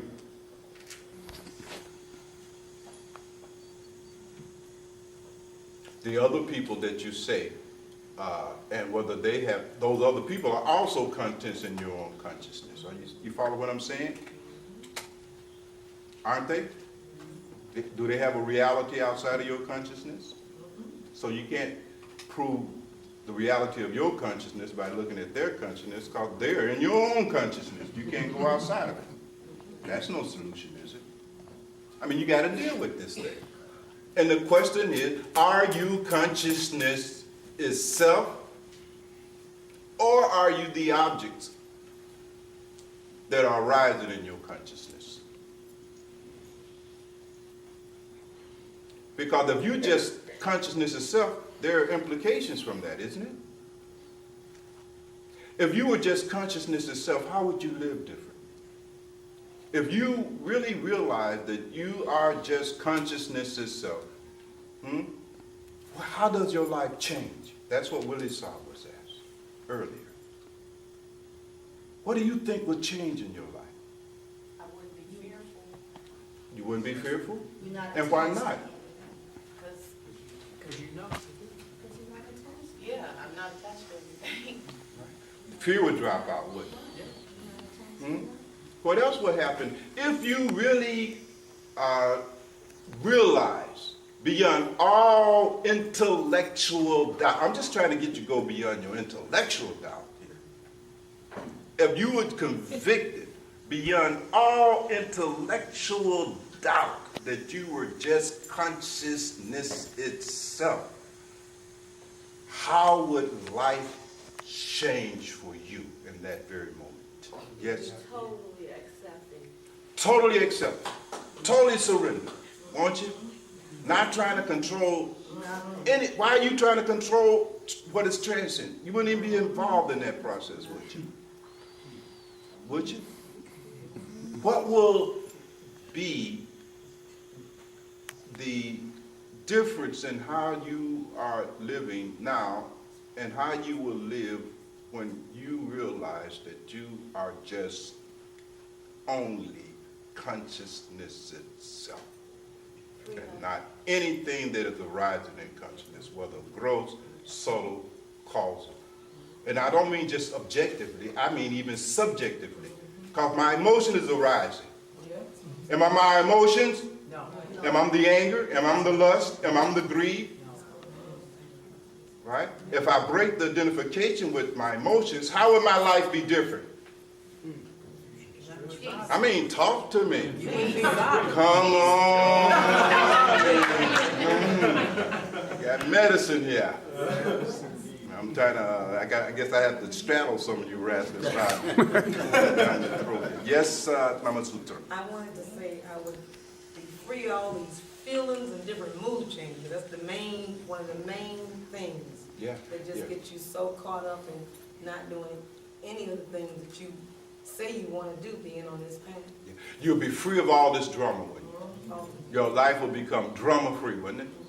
Would you have any concerns? No, I wouldn't give a damn. You will cease being concerned about everything that you are concerned about now. Is that about right? Would you be concerned about Obama and McCain? No. Would you be concerned about what happened to black folk? No. Would you be concerned about any of this phenomena? No. That's liberation. That's freedom. You see? So you see what is at stake here. So you got to resolve this thing here. And not play with it. Not just embrace it out of blind faith and all of that stuff. No, that's phony baloney. You got to really see beyond all doubt whether you are in fact consciousness itself or whether you are that of which you are being conscious moment to moment. You can't fake it. See, some of you still trying to fake it, and that ain't gonna work. You cannot fake it. You cannot fake not having doubt. You got doubt. So let's deal. I'm telling you how to deal with your doubt. You see. You got to deal with it. You see. The saints and mystics keep saying what they saying. They ain't changing. Right? You the one that got doubting whether they're saying it's true or not. So you got to deal with your doubt. That doubt will persist until you make the examination. Are you all getting me? Yes. The doubt is going to stay right there. It ain't going nowhere until you make the examination. You are crippled and being held bound by your doubt. And the doubt is there because you have not examined. You see. Or you tried to examine, but your mind is such a wreck from not having done any real meditation that you can't hold your attention under consideration long enough to examine it. You see? You're still so undisciplined, even at the physical level, you can't even sit down long. You can't even be still long enough to examine it. You follow me? You got to go for you a drive or a walk. You got to go to the store. You understand what I'm saying? Do y'all really understand what I'm saying? Yes. Sahasaji, you had something, and then Uttama, if you still have it. Oh, I was going to say that I realize that nothing is happening to me. It's just, things are just happening. Things are just happening. None of it is personal anymore. That's a great liberation, isn't it? Right? You see, it is all just a play of energy. You see? Just a play of energy. Not personal. I am just this consciousness itself, in which everything and everyone is merely arising, durating for a moment, and then disappearing. I am that which is prior to all experience, the context of it, the matrix of it. And that's got to be more than just philosophy. That must be your highest understanding, beyond all doubt.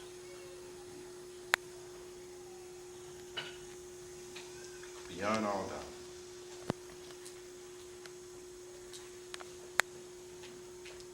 So you have all already heard Dharma. So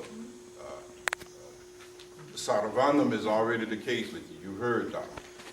All right? And my constant request of you have been one, and one simple request alone. Go consider. Haven't I said that? Yes. Over and over. Consider. Consider. Consider. Examine, inquire, investigate, go into it, find out, is what the saint's saying true or not? It must become true for who? You. And until that happens, folks, there's no spiritual business going on here. I don't know why I'm popping on this today. It must be for somebody.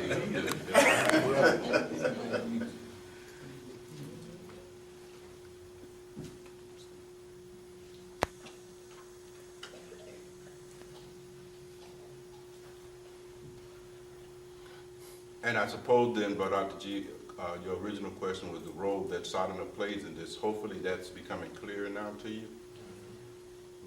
That you must bring to this enterprise the ability to pay attention, to concentrate, to stay focused, to be still. And if you have not been doing your practice, you can't do it. You simply can't pay attention to that degree for that length of time and to that depth to have any revelation. You can't examine the argument because you have no mental discipline, no emotional discipline.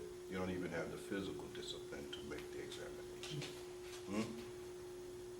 The moment you sit down and begin to embark upon such an examination, you fall asleep. You have not conquered lying. Same thing happens in your meditation, happens in your contemplation. You see, let me see, I'm consciousness itself, I'm consciousness itself. Let me look at it.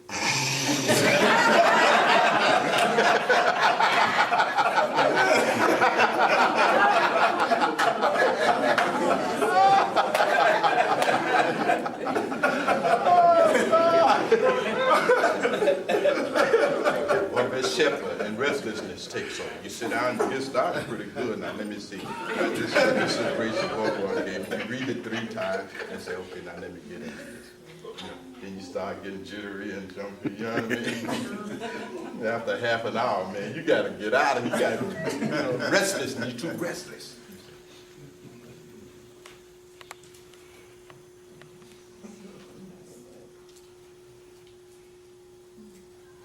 So you got to do sadhana just to become capable of making the investigation into the great Mahavakyas. Anukasa, the Mahavakya of the ancient Kemetic and Puranic mystic. Anukasa, you can't make that investigation.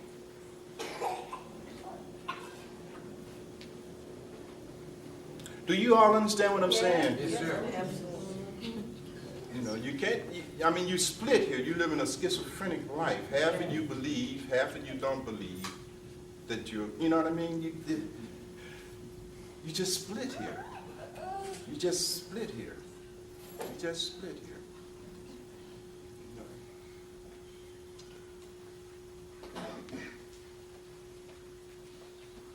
One of the good things about consciousness in this human form is that this is the one form in which consciousness can manifest itself, by which it can recover the awareness of its own true nature.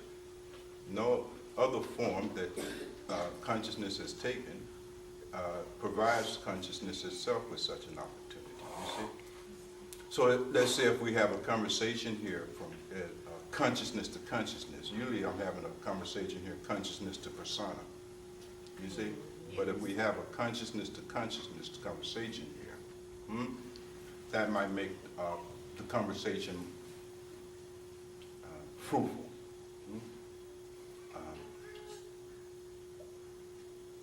Your consciousness itself, you have taken many forms, haven't you? And in none of those forms did you have the opportunity to recover the recognition of your true self. That's why the Buddhist saints have called this a precious human body. The Hindus have called it Nanaranji Devi, the temple of the divine, and so forth and so on. It's a precious human life.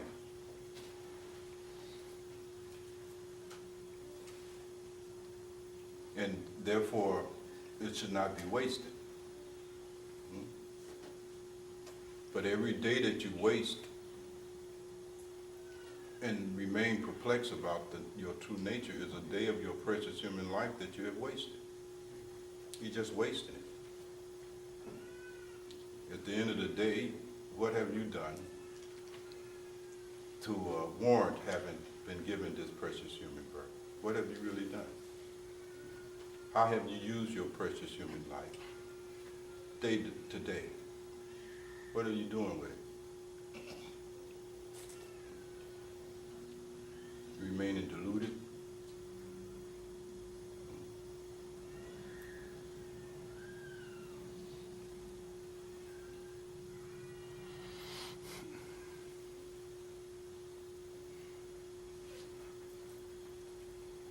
So I'm hoping that in all of these thousands of words being uttered here, that something of that barrage of words have penetrated through. Hoping that you will begin to address the fundamental thing that must be addressed here. See? The starting point of the spiritual process that culminates in self-realization begins with your considering who and what you are in terms of whether you are consciousness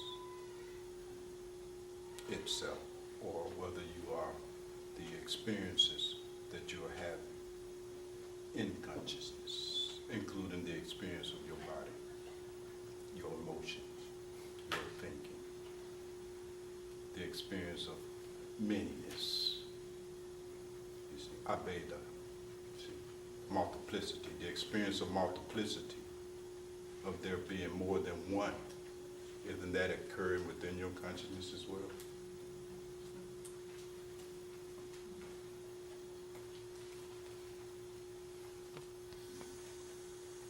Well, at least it's quiet y'all down. You may record this. Got you quiet. But it's a serious matter. Are you with me? Yes, sir. Utama, you still have your question, beloved? Theology? Okay, thank you. Upon being liberated, you say that there is no need for concern. So why and how do I care and serve with not having this concern? That all happens automatically.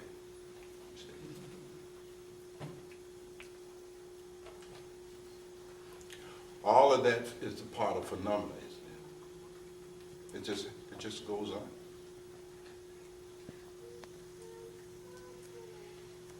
Somehow I'm getting the feeling that I've over-answered you.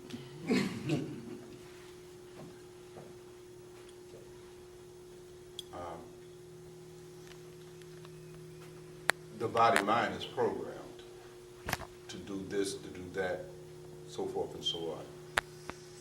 And you simply observing that process, running its course, you see.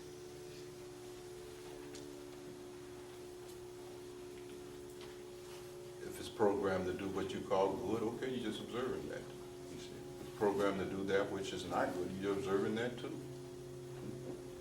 In no case are you identified with it. Your I is not in reference to your body or your actions. Are you with me? The actions belong to the body. Is consciousness doing anything? Just witnessing, seeing. It's not doing anything, is it?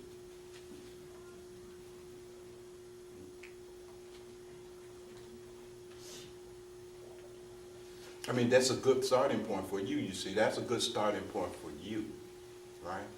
Because that question contains your doubt. You follow what I'm saying? And that's where you want to start. Beautiful.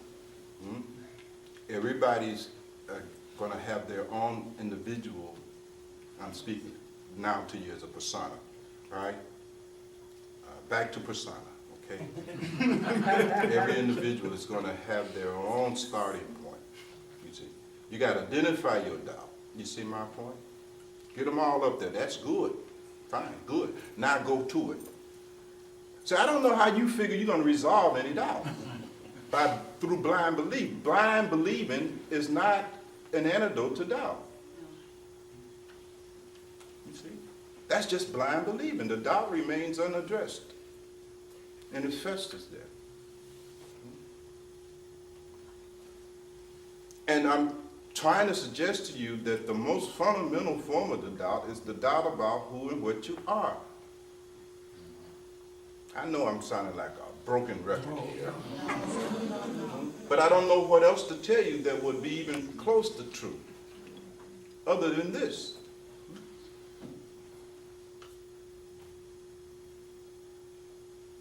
This ignorance of who and what you are, that's the problem here. For every apparent individual. So this is what you got to deal with.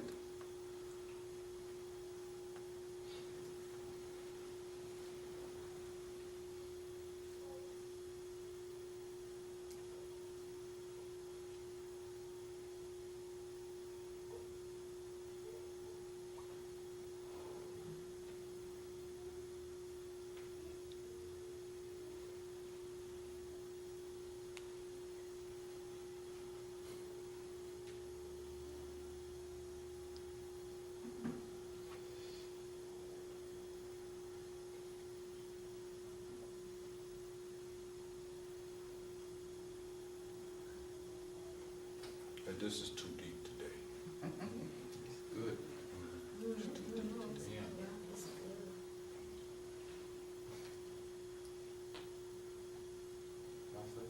Yes, beloved. So you basically have to master training your attention. So you do. Make the consideration. Got to train the mind and attention, discipline it, so that you may now use it to cut through, to penetrate into, to make the deepest level of inquiry. So the restlessness part, that's the tricky part. Yeah, that's the vishepa, the restlessness, the wandering, the impulsivity of attention, all of that has to be dealt with in your sadhana. Otherwise, you cannot act upon the injunctive of the Guru when he says, now go meditate on this. Now that I have stated for you in clear language what your true nature is, go meditate on yourself. You see, you can't go meditate on yourself because you can't bring that kind of discipline of attention. You can't hold it. It's too elusive.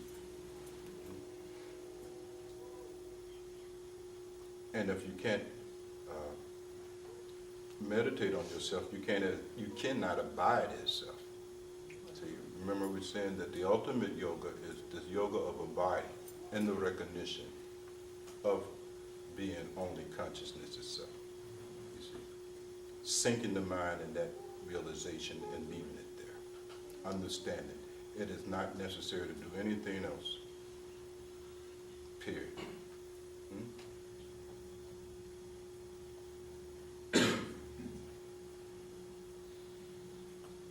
Jesus would call it taking no thought for your ego self.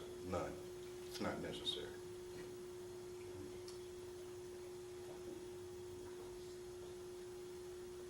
Oh, I wish there was a way to say this that would be more clear.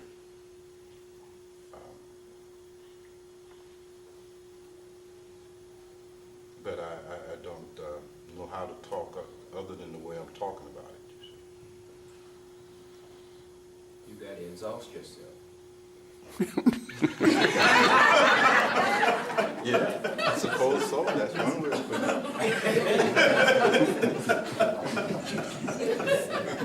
You're absolutely right, man.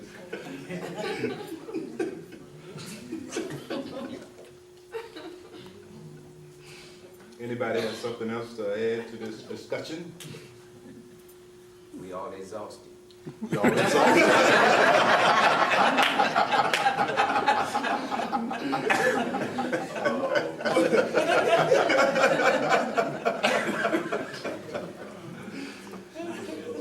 Well, certainly Guru Dasa has made a very valid point. It all is based on whether there's the desire to be free. I mean, something in you must want to be free.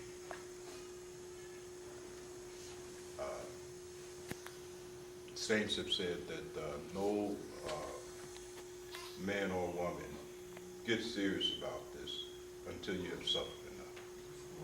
Right? Until there's ego self, you have suffered enough. See, people like Faraji have almost inexhaustible capacity to suffer. But even he, sooner or later, is going to get tired of following his mind and winding up and suffering every single time.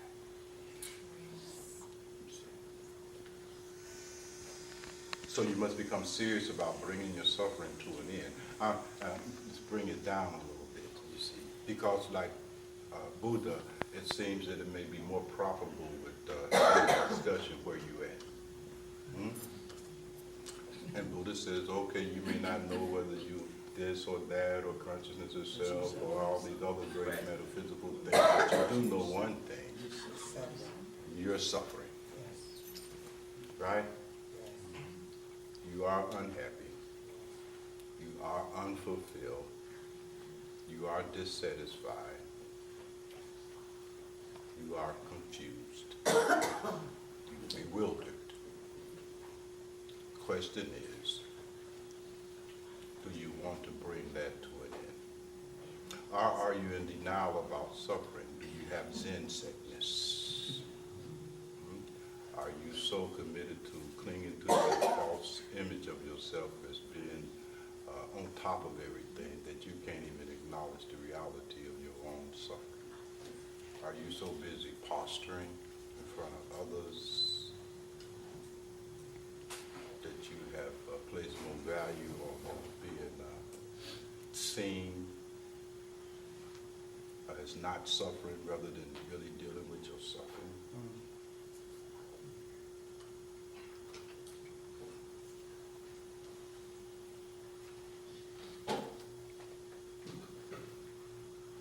So the whole integrity of your spiritual journey starts with how genuine you are about wanting to bring your suffering to an end.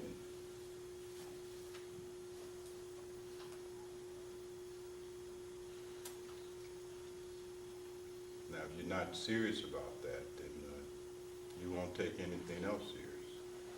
How could you?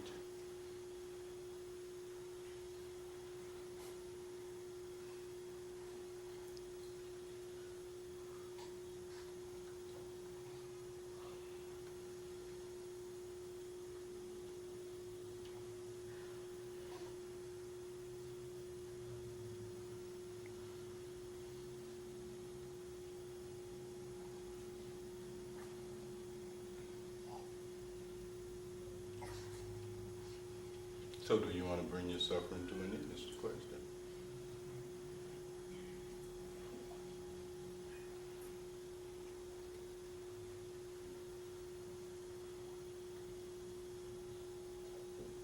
Or are you one of those very unfortunate kind of embodied beings suffering from Zen sickness? Sick. And you don't even know you're sick. You are so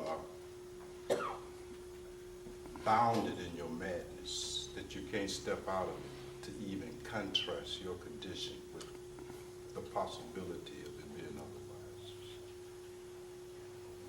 The gravity of your madness is such that you can't even rear your head, stick your head out of the window and see and realize how sick you are.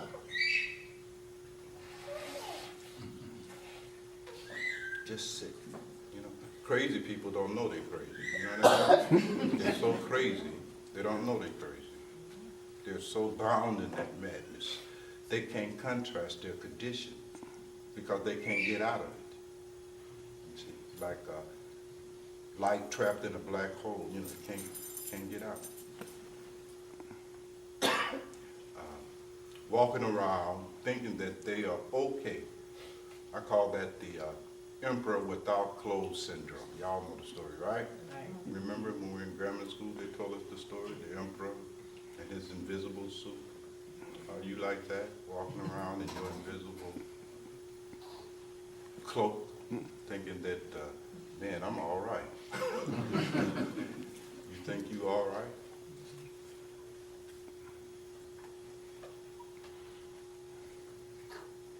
Just an emperor with no clothes, deluded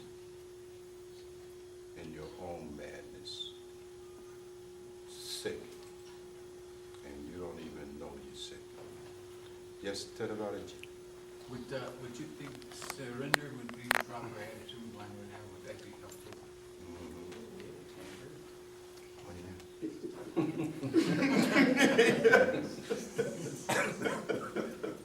Surrender.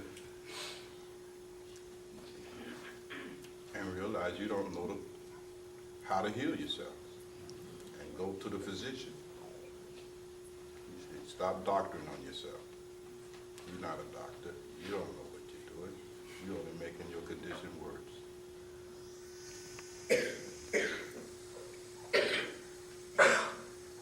Go to the doctor and be given a remedy for your suffering.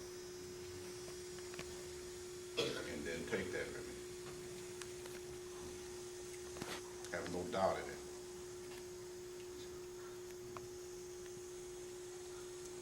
The only reason you're not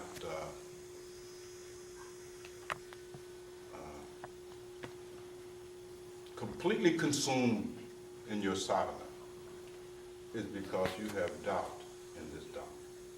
I know y'all don't like hearing that, especially those of you who've been around a long time and read all these books and stuff. But I'm just telling you how it is.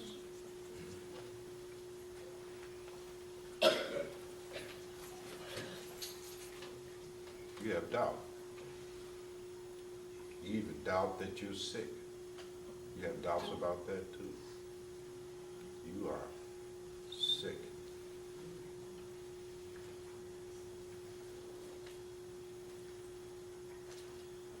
Yes, who could, that you said something to me? Okay. Yes, good at us. I have to answer that later. So you mentioned that one of the Jesus said, "Take no thought." There was another one that he says, "I myself can do nothing. It is the Father within me." Acha. And the reason I bring that up is because in my own case, what I see, you know, my doubt comes from thinking I can do something. I mean, that I can change something, I can make something happen, I can do something for somebody, I can do something for myself. Because that's what's coming up for me over and over and over again. So it like keeps me from, you know, surrendering or accepting simply because I can do it. You know, because I've lived my life years and years and years. Yeah. You believe that. Now examine it. Are you the doer? Start your examination from there. Are you the doer, or are you that who is aware of the doer?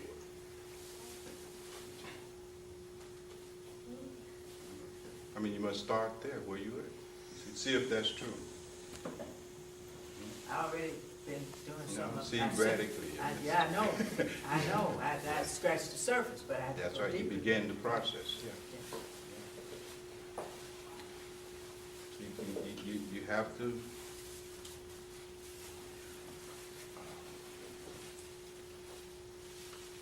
You have to do the work.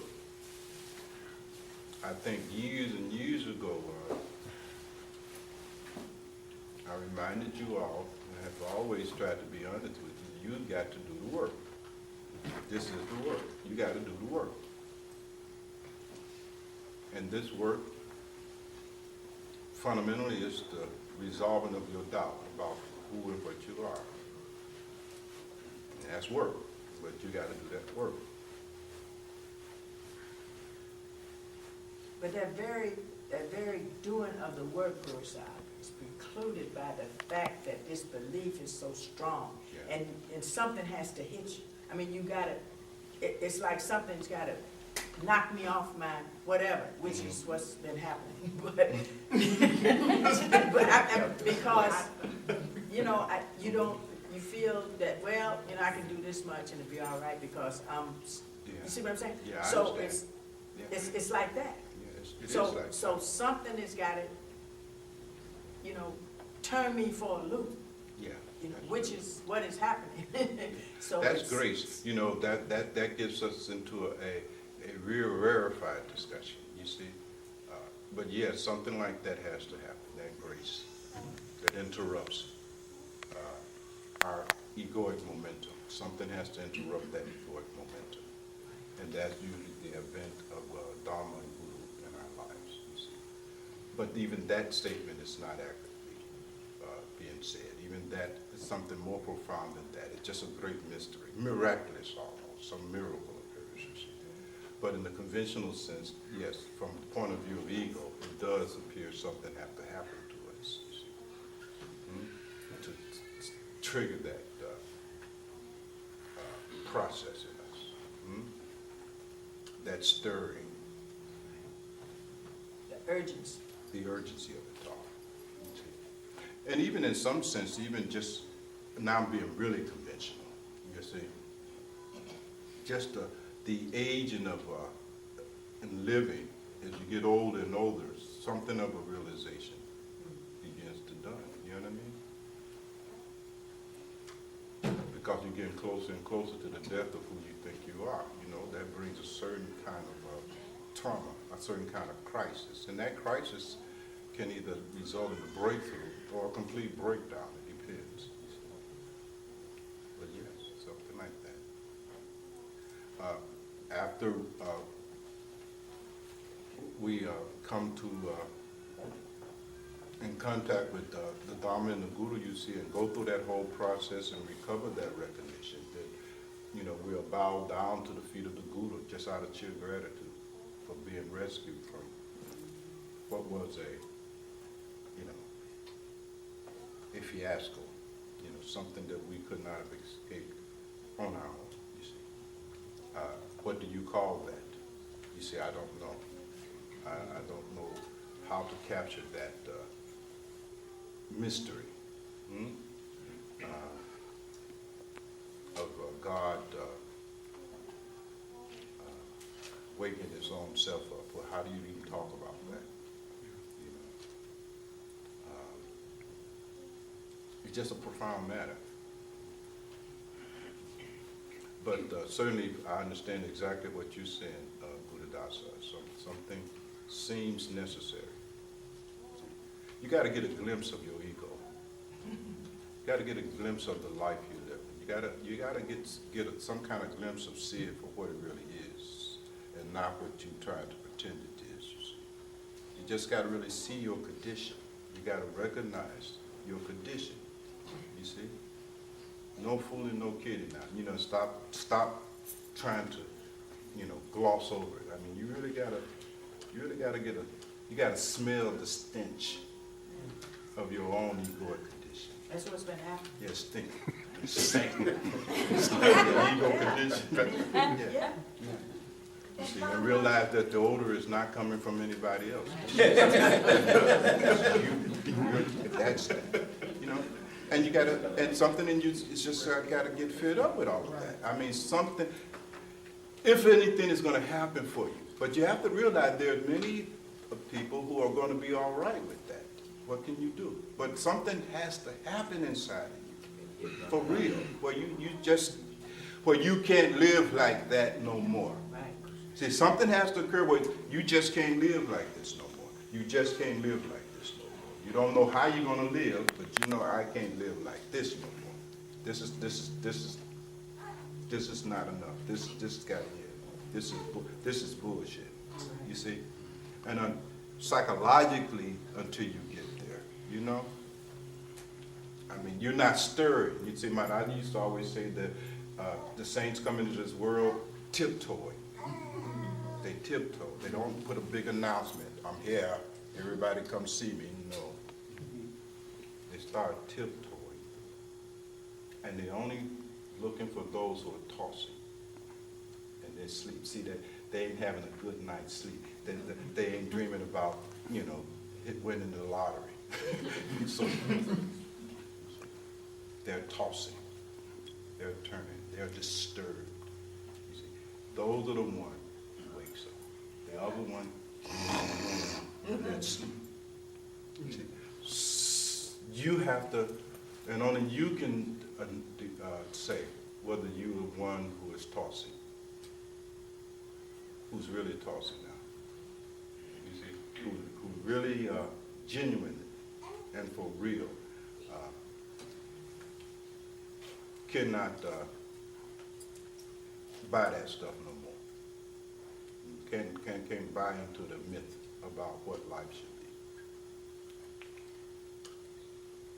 be. No longer willing to spend your whole life dancing before blind people. Ain't nobody seeing you. You so worried about how you look in an audience of blind people. And ain't nobody looking at you. At all.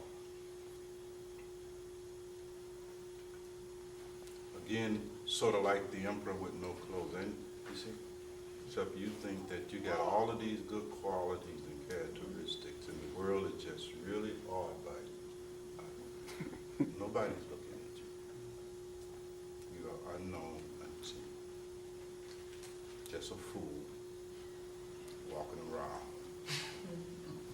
imagining that they have character and they have none. So, Tulu.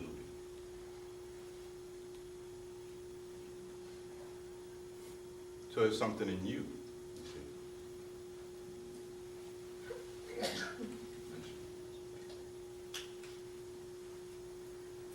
And you have to deal with all of that.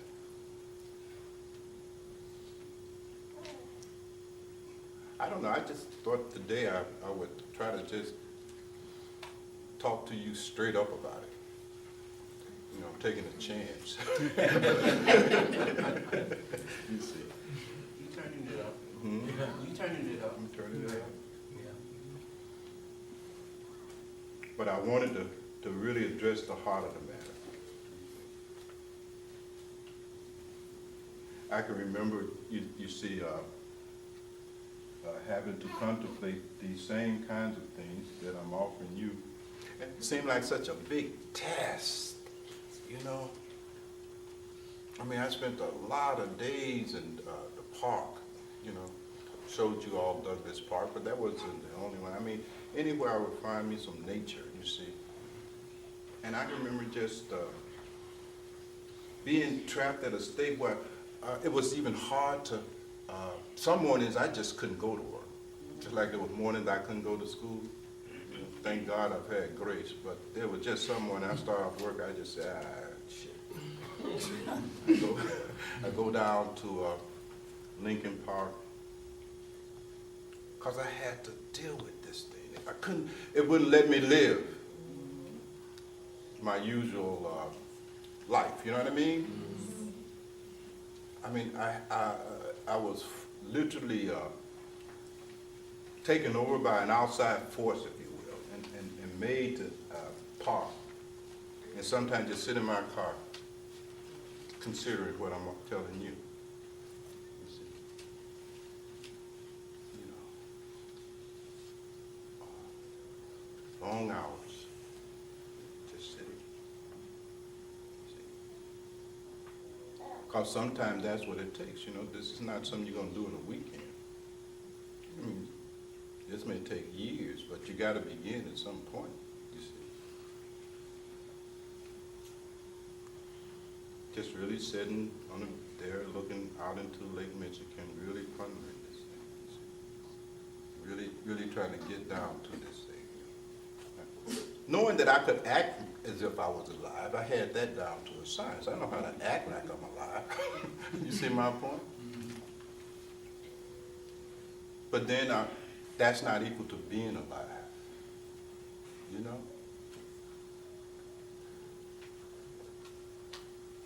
You know how like in the church when you first realize, you know, that, hey, you know, this is not it. Right? You kind of secret it to yourself, because you don't want to, you know, get in trouble with the congregation. You don't want to appear to be, you know, how do you put it, blasphemous and all this other thing, but you know, oh man, this is just bullshit here.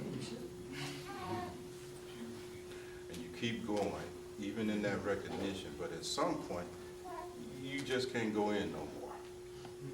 You know what I mean? Well, it's something like that.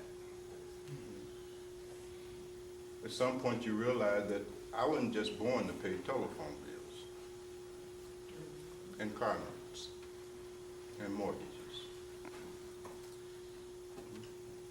That this ain't it. Right? I wasn't born just to be somebody's husband or somebody's daddy or somebody's brother. You know what I mean?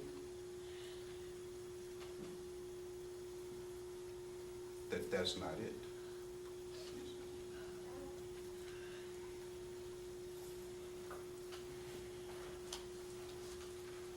And then there comes in you a longing to be that, which is greater than how you have to define yourself in the world, to become greater than your nationality.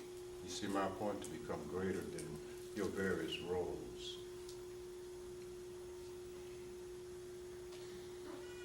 To become something altogether beyond such limited definitions of self. And then willing to do whatever that required of you. All right, I talked you all to death finally. I won one. One is for me, count for me. But hopefully you will go away from here today, really,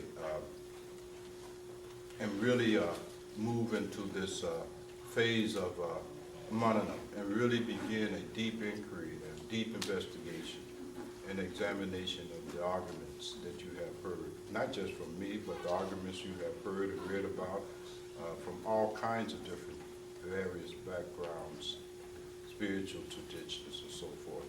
But you must make that consideration, and you must come to some resolve about who and what you are, whether you are consciousness itself and not its objects, or whether you are an object in somebody else's consciousness. See?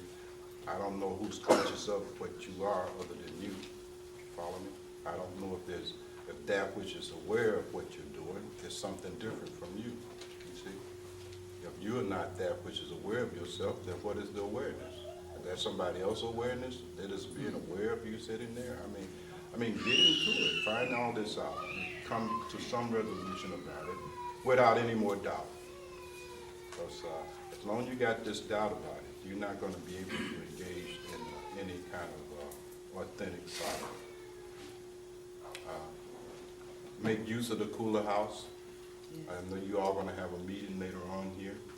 You all really have to understand that that's what the cooler house has been created for. It's a place to provide you with the solitude to make such investigations. You see? Otherwise, what's the point? We can sell the damn place if you're not going to use it. You see my point? So get out of the house and come into the house and sit down and deal with this doubt about who you are, so that you can live where this are. So that you can live for real. All right, I think I've said enough for today.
The Lord,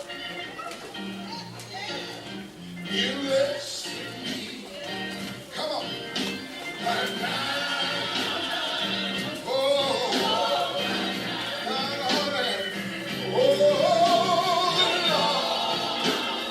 what is he doing? You listen me. Oh, yeah. Hold on. Well, he woke me up.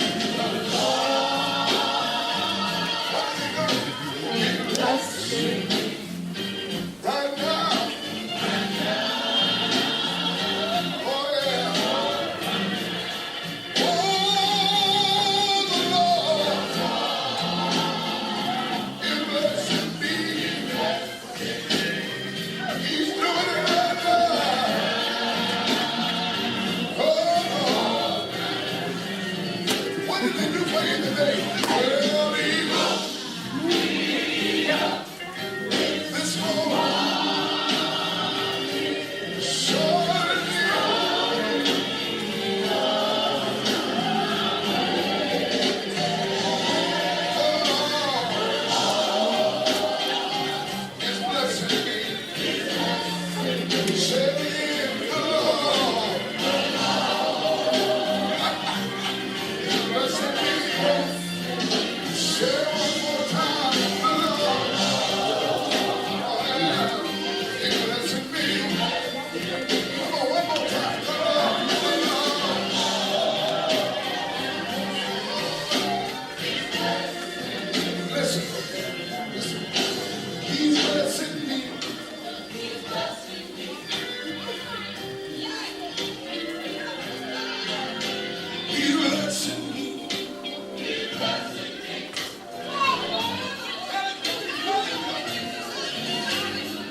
There must be the recognition of being blessed. And there's that recognition that you've been blessed. You're just not going to do anything.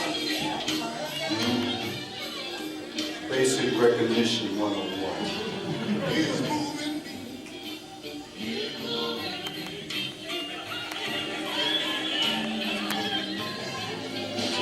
He's holding me.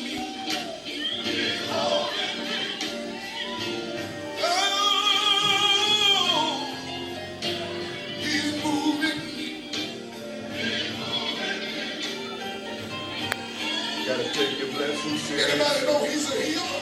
He's healing. Not wasted.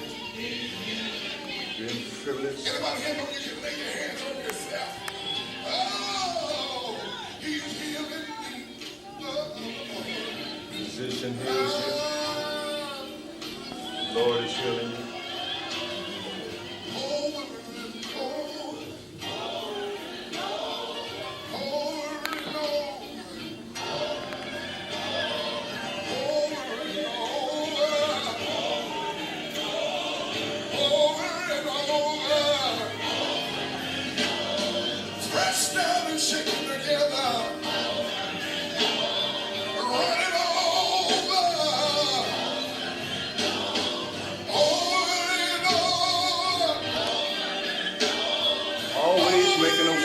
Out of your own foolishness. Haven't you noticed that? You keep screwing up, he keeps saving you. That's called blessing. Don't you think? Or do you still have doubt about it? Somebody shout Glory!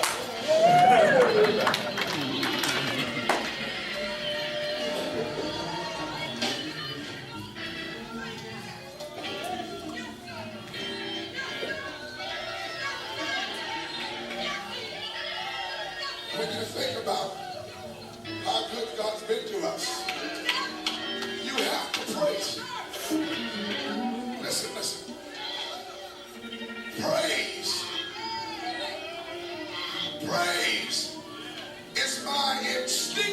response to the goodness of God. I don't have a witness here. Listen. Praise is my instinctive response. God, you don't have to prompt me when I think about God's goodness. I just automatically.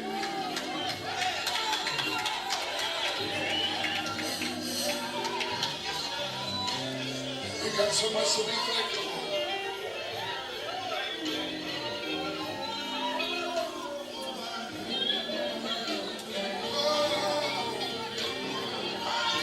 Listen, say this.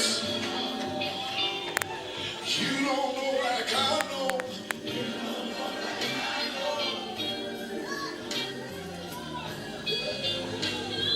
You don't know like I know.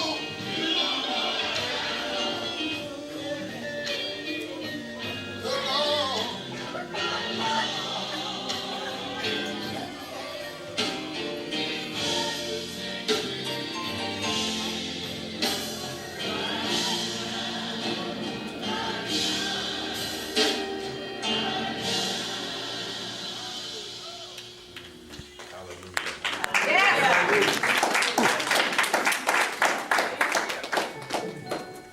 So,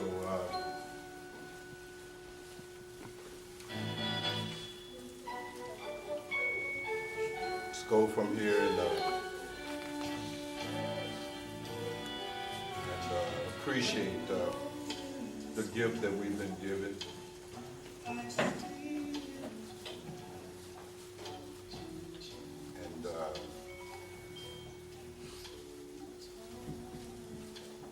you know that song, Roger Vida, hold that song for a minute. The song just brought back a memory to me. Wonder if I can share it with you all? Please. Will that be all right? I mean, I just thought about an occasion in the dairy. And we were all sitting around and enjoying Maharaji's good company, you see, taking turns, speaking what's on our heart and mind. And I remember one sister obviously moved with great emotions, stood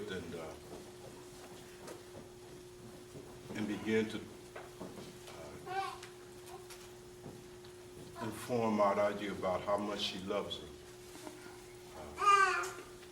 We were barely able to hear her words through her sobbing. And she went on like that for a few minutes, and Maharaji just kind of sat there.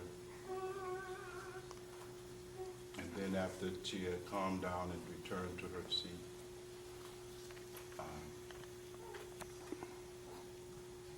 the silence was heavy in the room.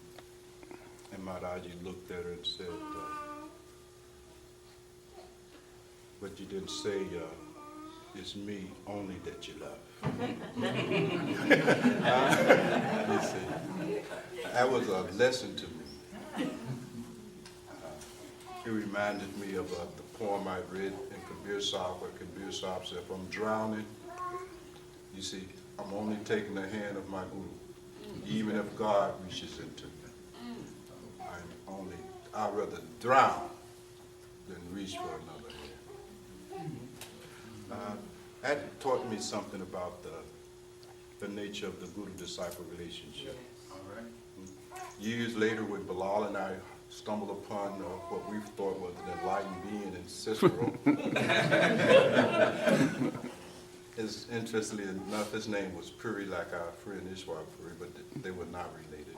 But that particular Puri Sahib extended us an invitation to get enlightened. He says, y'all path will take too long, you know, the old men. But I remember that story of Kabir, you see. And I remember the encounter there in the dairy.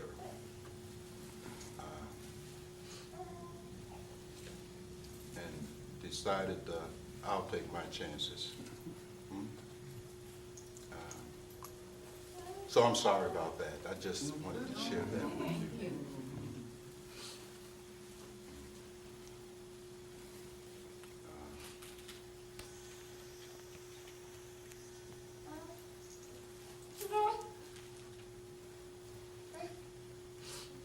because taking a chance is also what is involved.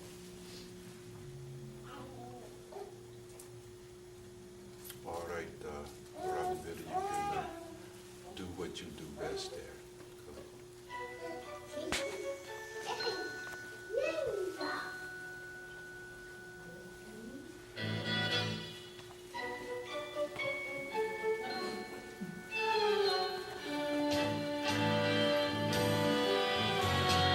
Rainbows in the sky,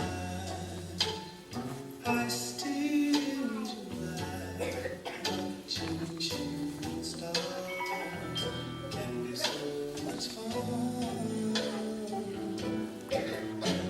But they don't mean if you're not